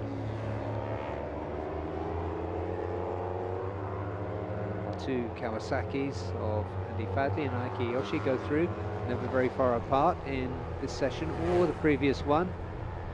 So doing some good work together. Kritapat, who was just accused of being way down. jumped up into second, right at the end there with a 2:24.9. Here are the results. Irfan Haikal for Maestro NWN SCK Honda Racing Team, 2:24.576. 2:24.996 for Kritapat with that late last effort. Aiki Yoshi, good pace all the way through, 2:25 for the Japanese rider. Then it was Murabul Vitoni, championship contender for Yamaha LFN 969. Adil Al-Ghassani Priadi, great work as a replacement rider in TY Antares 5th. Aldia's Axel 6th. And 7th, Chao Vietnam, who had a decent session. Isam Iqmal was 8th, so good recovery from him after his earlier crash. Then it was Chandra Hermawan for Yamaha Racing Indonesia. Daniel Shami for Uma Racing was 10th. 11th, Galang Hendra for Yamaha BAF Yamalube. Davina Brittani down in 12th. Fadila RB a little further down in 13th for Astra Honda. 14th was Andy Fadley on the Kawasaki, and then it was Fadil Masyavi, the number 571 for Yamaha Racing Indonesia. One for All's Gao Zhang was 16th. 17th was Irfan Ardiansha on the Maestro NWN SCK Honda Racing Team. Quintano Takamoto for TY Antares, 18th. 19th, Kayom Razak for Cardinals. Nguyen Hu Tri for Honda Racing Vietnam was 20th. 21st, Jazil Jarami, the Singaporean, for Team ACR. Kevin Kintel was 22nd with a 2:28. Jacob Sublai, who had a crash, recorded a 2:28. Don Ampu for Estremo Yuzi, 2:29. Long Nanze for Victor Racing, 2:30.9. Yu Gang Yuan for Team One for All, 26th. And there was no time recorded for Johan Reeves Emmanuel, who we suspect of being in Spain. So we're almost back on schedule with this first practice day after a couple of interruptions. We've got Daniel down in pit lane. So I'm with a very familiar face in the Asia Road Racing paddock at the TVS garage with Hafiza Rofa. Hafiza, it's so good to see you back. So tell us, how was that first session with the TVS? Yeah, I'm super happy with this bike. Long time I didn't ride the tanky bike, and thanks to the organizer and thanks to TVS also for inviting me for the wildcard. And for sure, I want to try to win and to be in top 5 something, and we will see this weekend, but step by step. Yeah, I mean, the last time we saw you was Underbones, and now with the time bike, it's great to see. So previously you've ridden prototype machinery like Moto3 bikes, so tell us, how does it compare to this bike? I think Moto3 a little bit faster and light. And this bike little bit heavy, but the speed is there, but not like a Moto3. But the riding style I think is quite same, and I can copy the Moto3 style, and we will see if I can adapt fast the bike. So last time we saw you on Underbones, and now back here again now with the TVS instead. So how different is the line? How different is the riding? Is it tough to adapt? Some corner is same, and some corner we need to change the line, and of course the throttle, the shifting gear is quite different. Yeah. So okay, speaking of, so you have a lot to adapt to, but we know you're a top rider. What is the realistic target for this weekend? I'm targeting to be top 5, and also I try to be on the podium if I can adapt the bike fast and finding some good lines, because the circuit is very, very long. We need to perfect all the sectors, and we got the best time. But I will try my best this weekend. Awesome. So in the first practice session, you mentioned to me that there was a bit of an issue. Can you tell us what happened there? I got issue of my gear. When I dropped the gear, it didn't work. But I think I need to change my style, the drop gear, because this have a blippers, and I have long time not use it, and I need to getting better after this. Okay. So practice 2 coming up later on. What are you going to look for in that session? Is it just focusing on the lines, or is it the bike setup already? I think I didn't change anything on the bike because I don't push maximum because my leg time still far from the pole. And when I came more fast, I think I need to adjust a little bit the front because my weight is too light. I think the front maybe little bit chatter when I go fast. Understood. So this weekend, well, it's your comeback weekend, but the weather at Sepang, we started the day off looking like it was going to rain. Now it's properly hot. If it rains, I know you're not. I know in the rain you're fast. So, are you hoping for a wet weather race, or do you want it to just stay dry all the way through? For me, it's okay. But the interesting one is for sure hot weather because in wet weather, for me, it's boring. Too slow? Yeah, too slow. Understood. Okay, so that's this weekend. So we're looking forward to seeing how you perform this weekend. Now, what about Buriram? Will we see you on the TVS in Buriram? I cannot tell you yet, but we will see. We will see. Okay. So that's 2025. What about 2026? Also, we will see. We will see. I cannot tell now because I taking a rest for this year for Malaysian Cup Prix, and I want to enjoy for this year, and we will think about next year. All right, cool. So, looking at this weekend, who do you think are you going to use anyone as a reference? Because we know, of course, Hiroki Ono, Sartak, and Ramdan, also Ramdan fellow Malaysians. So, are you using them as a reference for this weekend, or are you focusing on your own riding? Yeah, I'm also chat with them, asking for the line and share the opinion, and it's good to be like in this competition because we can share all the riders, we can share the information, and I think it's nice. All right, last but not least, could you just give a nice message to the Malaysian fans who are supporting you this weekend? Okay, semua jangan lupa datang ke Sepang minggu ni. Kita ada race Asia Racing. Jangan lupa datang support rider Malaysia dan juga rider lain. Jumpa anda di Sepang. Thank you so much, Hafiza. We look forward to seeing you for the rest of the session on track. Thank you.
are back at a glorious Sepang International Circuit. The sun is out here, and we are into the final session of the morning, although it's actually 12:30, but the final session before lunch, and that is the Supersport 600, as you can hear from that familiar wail coming through your audio. No wild cards this time in the Supersport 600, so we know who we're looking at here and on your screen for the Thailand racing team. Jakrapat Pudisan, number 20, and Tanat Longpliao, the number 31. Tanat, out of them, has been making his presence felt more than some of his teammates, but it was, we'll wait till you see him on screen. Let's take a look now at Jakrapat and Tanat.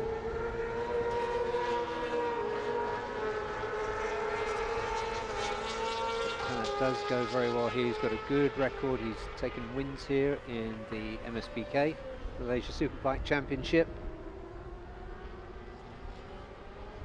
And in the first session this morning for Tanat, he did a 2:11.456, so well off what he's capable of. These two Hondas opening proceedings. Just ahead of them, they've got McKinley Carl Paz for Hongleong Yamaha.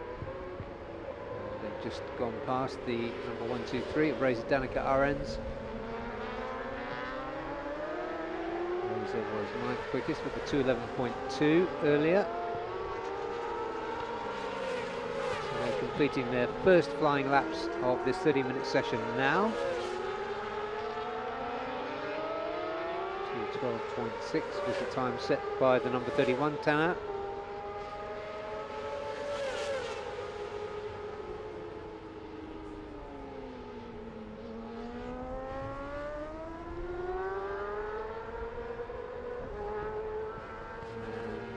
Doing a pretty decent opening lap was Ferozi Torakatula, who seemed absent by his high standards this morning. He did a 2:12.4.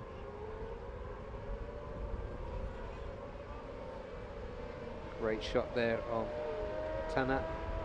And we have the championship leader there, the number 21 has gone off, along with one of the other Hondas. Didn't quite catch who that was, but that is your championship leader, Adinanta Putra.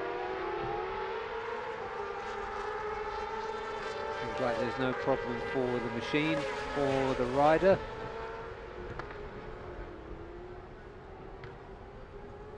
There is that Razor Danica. Can't quite see if that's Razor. That's my bet at the moment. Just looking at the gait and the stature of the rider. So Adinanta continues. Razor Danica needs to take a break. Oh no, beg your pardon. So that, you see Adinanta, front tucks, down he goes, and trying to avoid him, that was actually Herjanatna Firdaus. Frustration and a very, very rare error between two Astra Honda teammates. Sort of exasperation there from both of them, but really it was Adinanta's fall that sucked Herjan into it. And meanwhile, we go back on track with Tanat and Jakrapat for the Thailand racing team.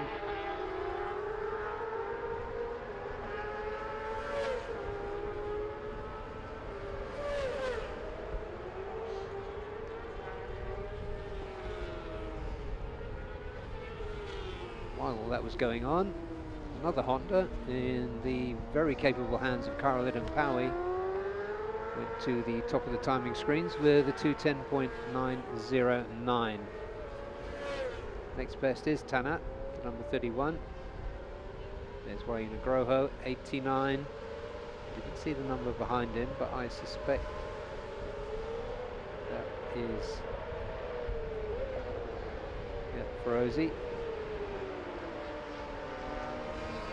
Yasmin, who was third in practice 1, third in this session so far. Ferozi fourth, 2:12.5 for him. Best time this morning was a lot quicker than that. That was a 2:09.9 from Asmadaniel, who we have yet to see in this session. And what we can see is number 89, Wayu Nugroho, now coming through as a contender in this class, and Ferozi Torikatula, a rookie in the class, but making his way increasingly well.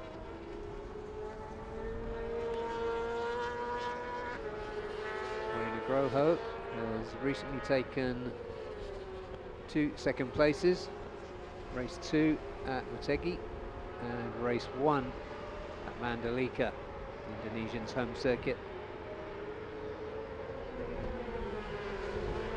Shape on the exit there to turn 14. And ahead of that little group is the number 15 Team 1 for All Yamaha of Rocco Sessler. There goes Wayu. Just behind him is the number 23, the Hongyong Yamaha of Kinley Carl Paz. Rosie's just dropped back, the number 38, behind Kyle.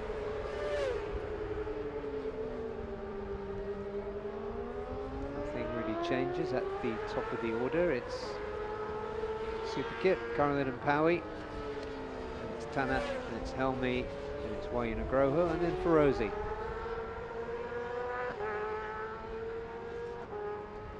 Rocco Sessler with a 2:13.4 up into 7. Anupab is yet to really show his hand yet. Currently 8th with a 2:13.9.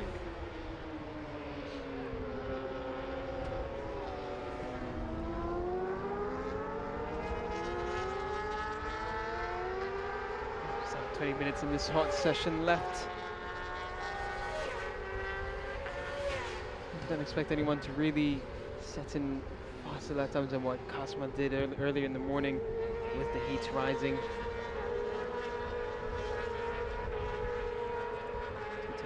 So for Kip, and this one did come out for that finally, so he's starting his outlap now. Yeah, I'm guessing the fastest lap times we'll see with this heat will be around the mid 2:10s. Yeah, Anupab's pushed himself up into the high 2:11s and up into P5 in this session, just ahead of Wayu. Sharifuddin Azman having a better session, currently 4th.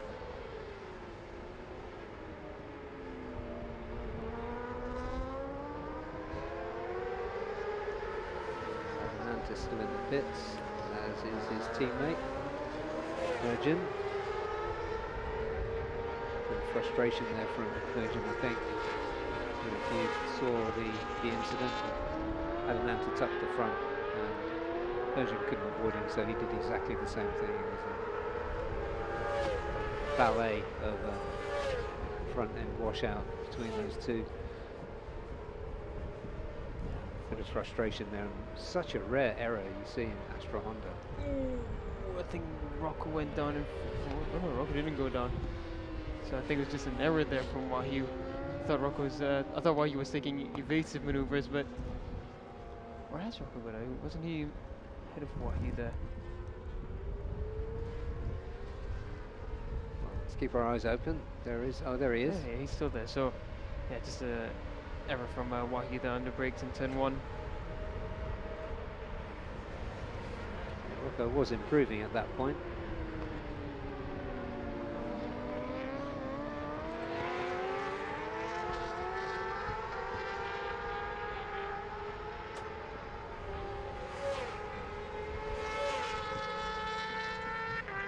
Hanging in there with Wayu. Okay, Ferozi coming up. Potentially the bike issue there. It's all the way at turn 4 that he's decided to slow down. So looks like a potentially a bike issue there for Ferozi Turukutula. Back his first podium in the 600 class. Last time out of Mandalika. That's looking a lot better in this session, but 2:11.0 is not going to be good enough for this weekend. No, it's not, but the pace that Tanat's showing is good. He's been really consistent. I know you haven't seen all of it because you've been busy running around in your shorts. And a bit of a wardrobe change for this no weekend. secrets in this commentary box. Indeed. Yeah, but Tanat's really been putting the work in.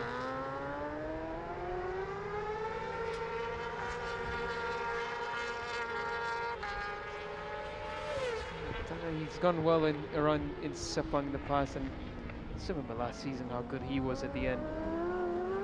This season just been a mixed bag for Honda Thailand. Yeah, lack of consistency, but yeah, Kitsida starring as well last time. I guess the saving grace for Honda Thailand is that these are two very, very young riders, so still plenty of time to grow into this class, but Honda Thailand do want the results quickly.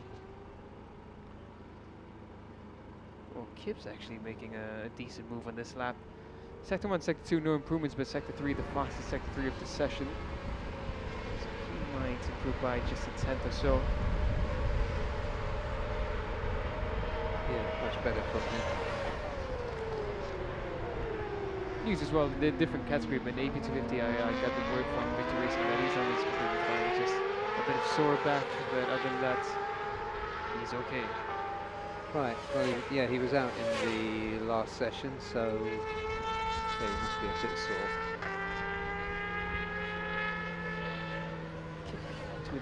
2:11.0, so not faster, but consistently quick as Kip. Yeah.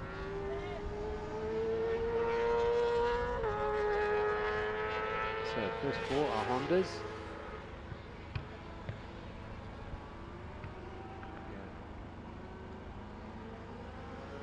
Rosie not happy. He is coming in this time. No, he's not. That's at the back straight, so yeah, Ferozi definitely a bike issue. The bike just not moving. Can't tell what the issue is for him, but major problem for Ferozi there. He's gone a lot better in this session than he was in practice 1. He's a long way from pit lane entrance, unfortunately. Yeah, it started all the way at turn 4 for him, so he's had to go around 11 turns at absolute snail's pace.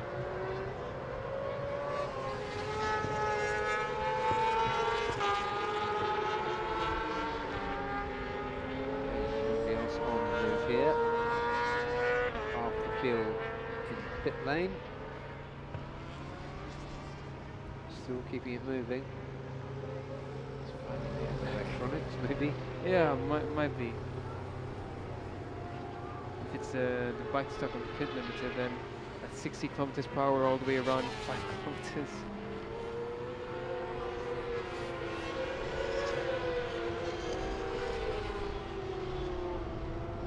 Of course, we want Adenanta and Virgin to come back out too. Yeah, Kasma came out and on his hot lap he brought the bike back into pit lane. He's come out again. She's going around sector 3 now to begin another hot lap. Sada, another one who hasn't shown anything in the session. There's Kasma. Okay, so there's the first session topper.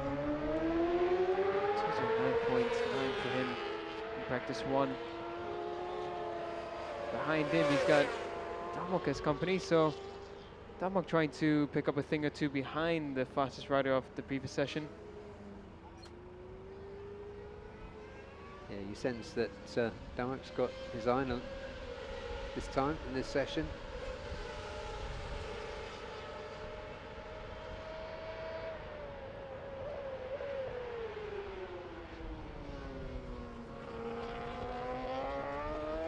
So only Kip so far in the 210s.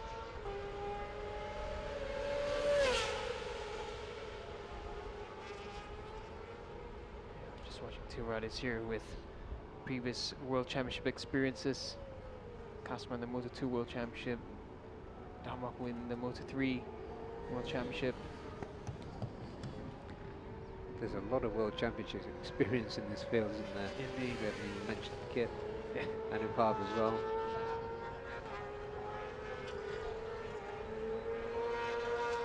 Looks like Kip and Upab.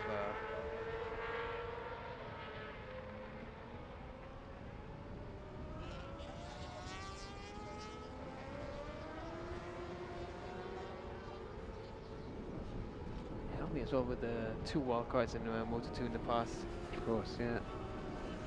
Kazma's going quicker, and even though Damok's right behind Kazma, well, yeah, it's because Kazma hasn't set his fastest yet, but Damok's not really benefiting from being behind Kazma. Maybe Kazma's just thinking, keep the throttle back a little bit, don't give Damok too much.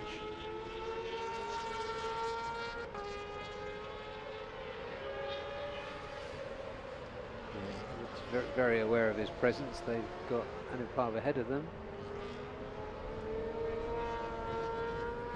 Well, trundling. Is either going to let them go, or yeah, he's going to let them go. Stopping. The 3 riders in this line. Kazma on his first lap to 11.089. So there we go. Kazma already setting a fast pace, and he's already dropped Damok that quickly. And Anupab now goes on the inside. Well, momentarily was. Yeah. Yeah, Damok does go wide, and Anupab goes and slips through. So look at the gap Kazma's pulled already on this one. Kazma's running away and really pushing on for a fast lap. Yeah, so all eyes on sector times for Kazma, because this could be a good one.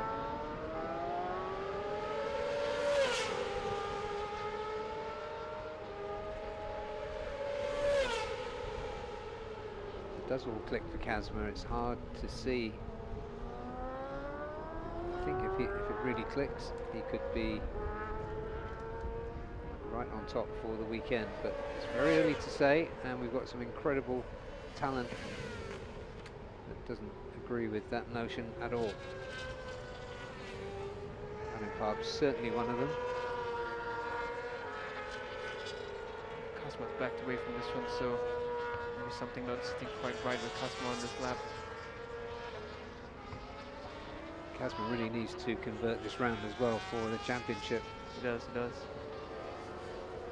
The hope for Kazma is that he makes it to the top. Anupab disturbs Adelanta's flow, and the rest of the Malaysian riders as well capitalize on being at home. And it really goes down to the wire at Buriram. Adelanta is out. We've got 8 minutes remaining, so expect him to trouble the scorers.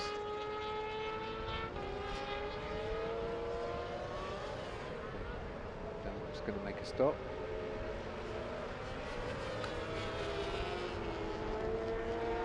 As usual, making that Yamaha ride scream under braking. It's a real aggressive way of downshifting on a pop, and it makes it work so well for him.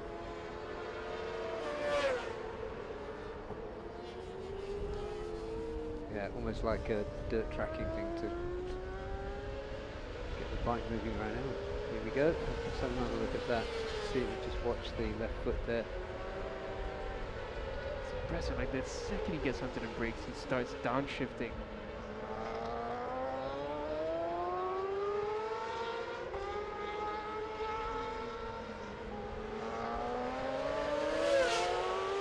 About one that you can really count on for a real good battle in the race.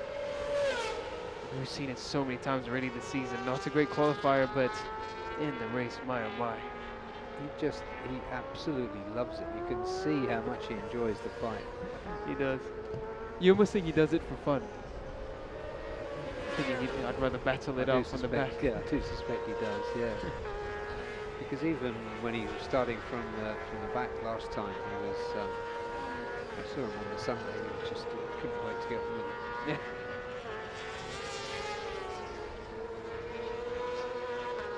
And he has a sort of grin on his face even when he doesn't get a good qualifying, just thinking, you don't see me now, but you'll see me later.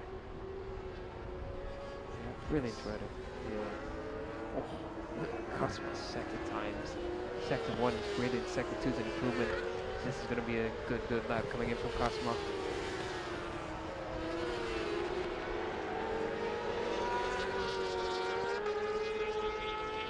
Sector 3 and Sector 2 and 3 is where Cosmo's strength is. Decently in both sectors, so he's improving. Can Cosmo stitch up Sector 4 to make 210 on this section as well? Got riders ahead of him. He slips through on Jakrapat.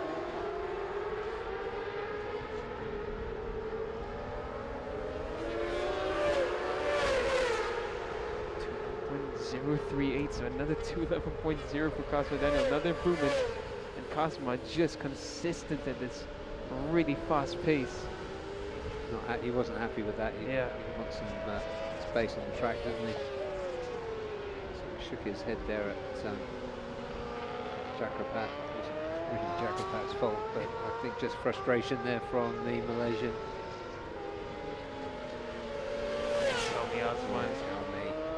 You can tell from the way he hangs off the bike that it's him. Yeah. He doesn't really need that Dayglow yellow number on the front. You can just look at the style, can't you? Naomi has a really eye-catching riding style in the 600s. He just lacking a little bit of it, I must say, this season compared to what we expect from him, because he's so quick. It's a little bit, but it's just a shade to keep him off the top. We've got just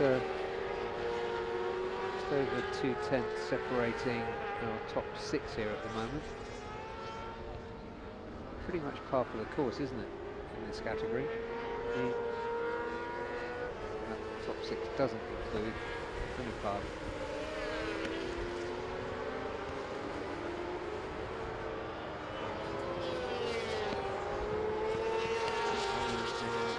Using lapping at 2-minute 10.5s, lower 210s, but this season and last season, one thing that I've noticed from Malaysia is that they've been struggling to get into those lower 210s, any of the riders, so does make you wonder what's gone wrong for them, because at one point we saw that Honda was clearly the bike to beat in the 600 class, but then this season it just seems that Malaysia can't find what they need to look for. Chatter on the back of Waves Yamaha.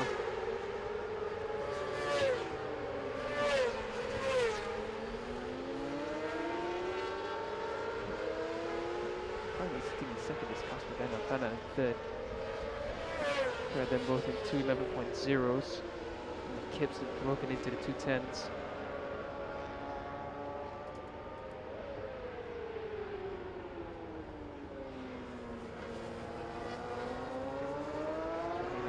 Turn 3, the downhill portion, the fast right-hander. He's 9/10 off currently.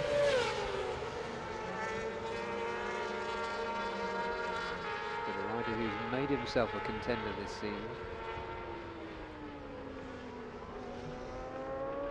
Kyle always giving it the big one.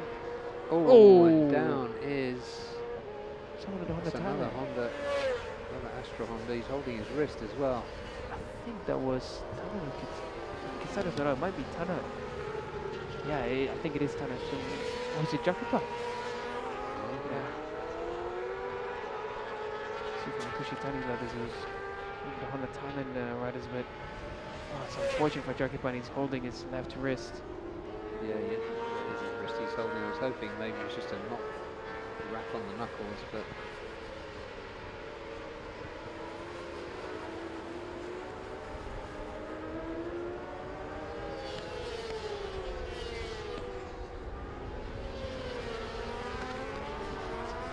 Going through turn 5 there, you're tipping the bike in a close set. close to 160 kilometers per hour, so around the apex. It's unfortunate for Jackie, but hopefully he's okay. We'll see him later on. Further down, Rocco's improving. Mario, we saw just now, is on a push lap. Isn't holding anything back either.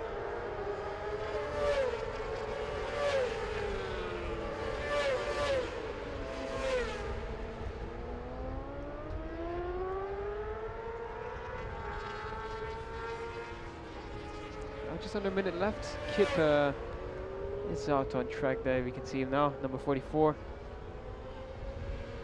He's looking for some last minute setup improvements. Tanatu's gone around, he's just done a 2:12.3.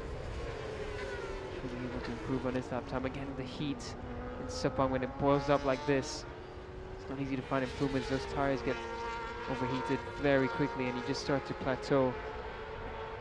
The engine as well starts to suffer. Track temps looking around 50 plus degrees Celsius. At the top, it's made a difference of exactly a second between the first session and now. Kazma on a 209.9. Kip on a 210.9. So that's the difference right there.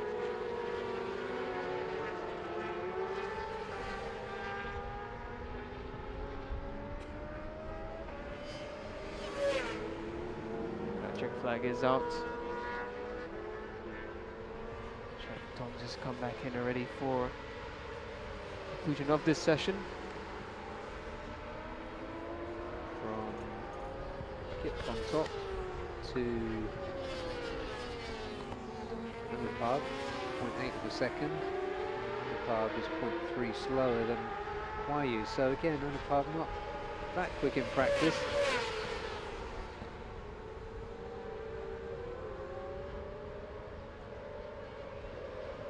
As always with Underbone this season, it's always going to be that pace in the race that he finds, and that's what really made the difference for him in every single round. He did mention that in press conference that he will be looking for a rider to get a little bit of a toe behind. The Malaysian riders was his preference. He's with more track knowledge here.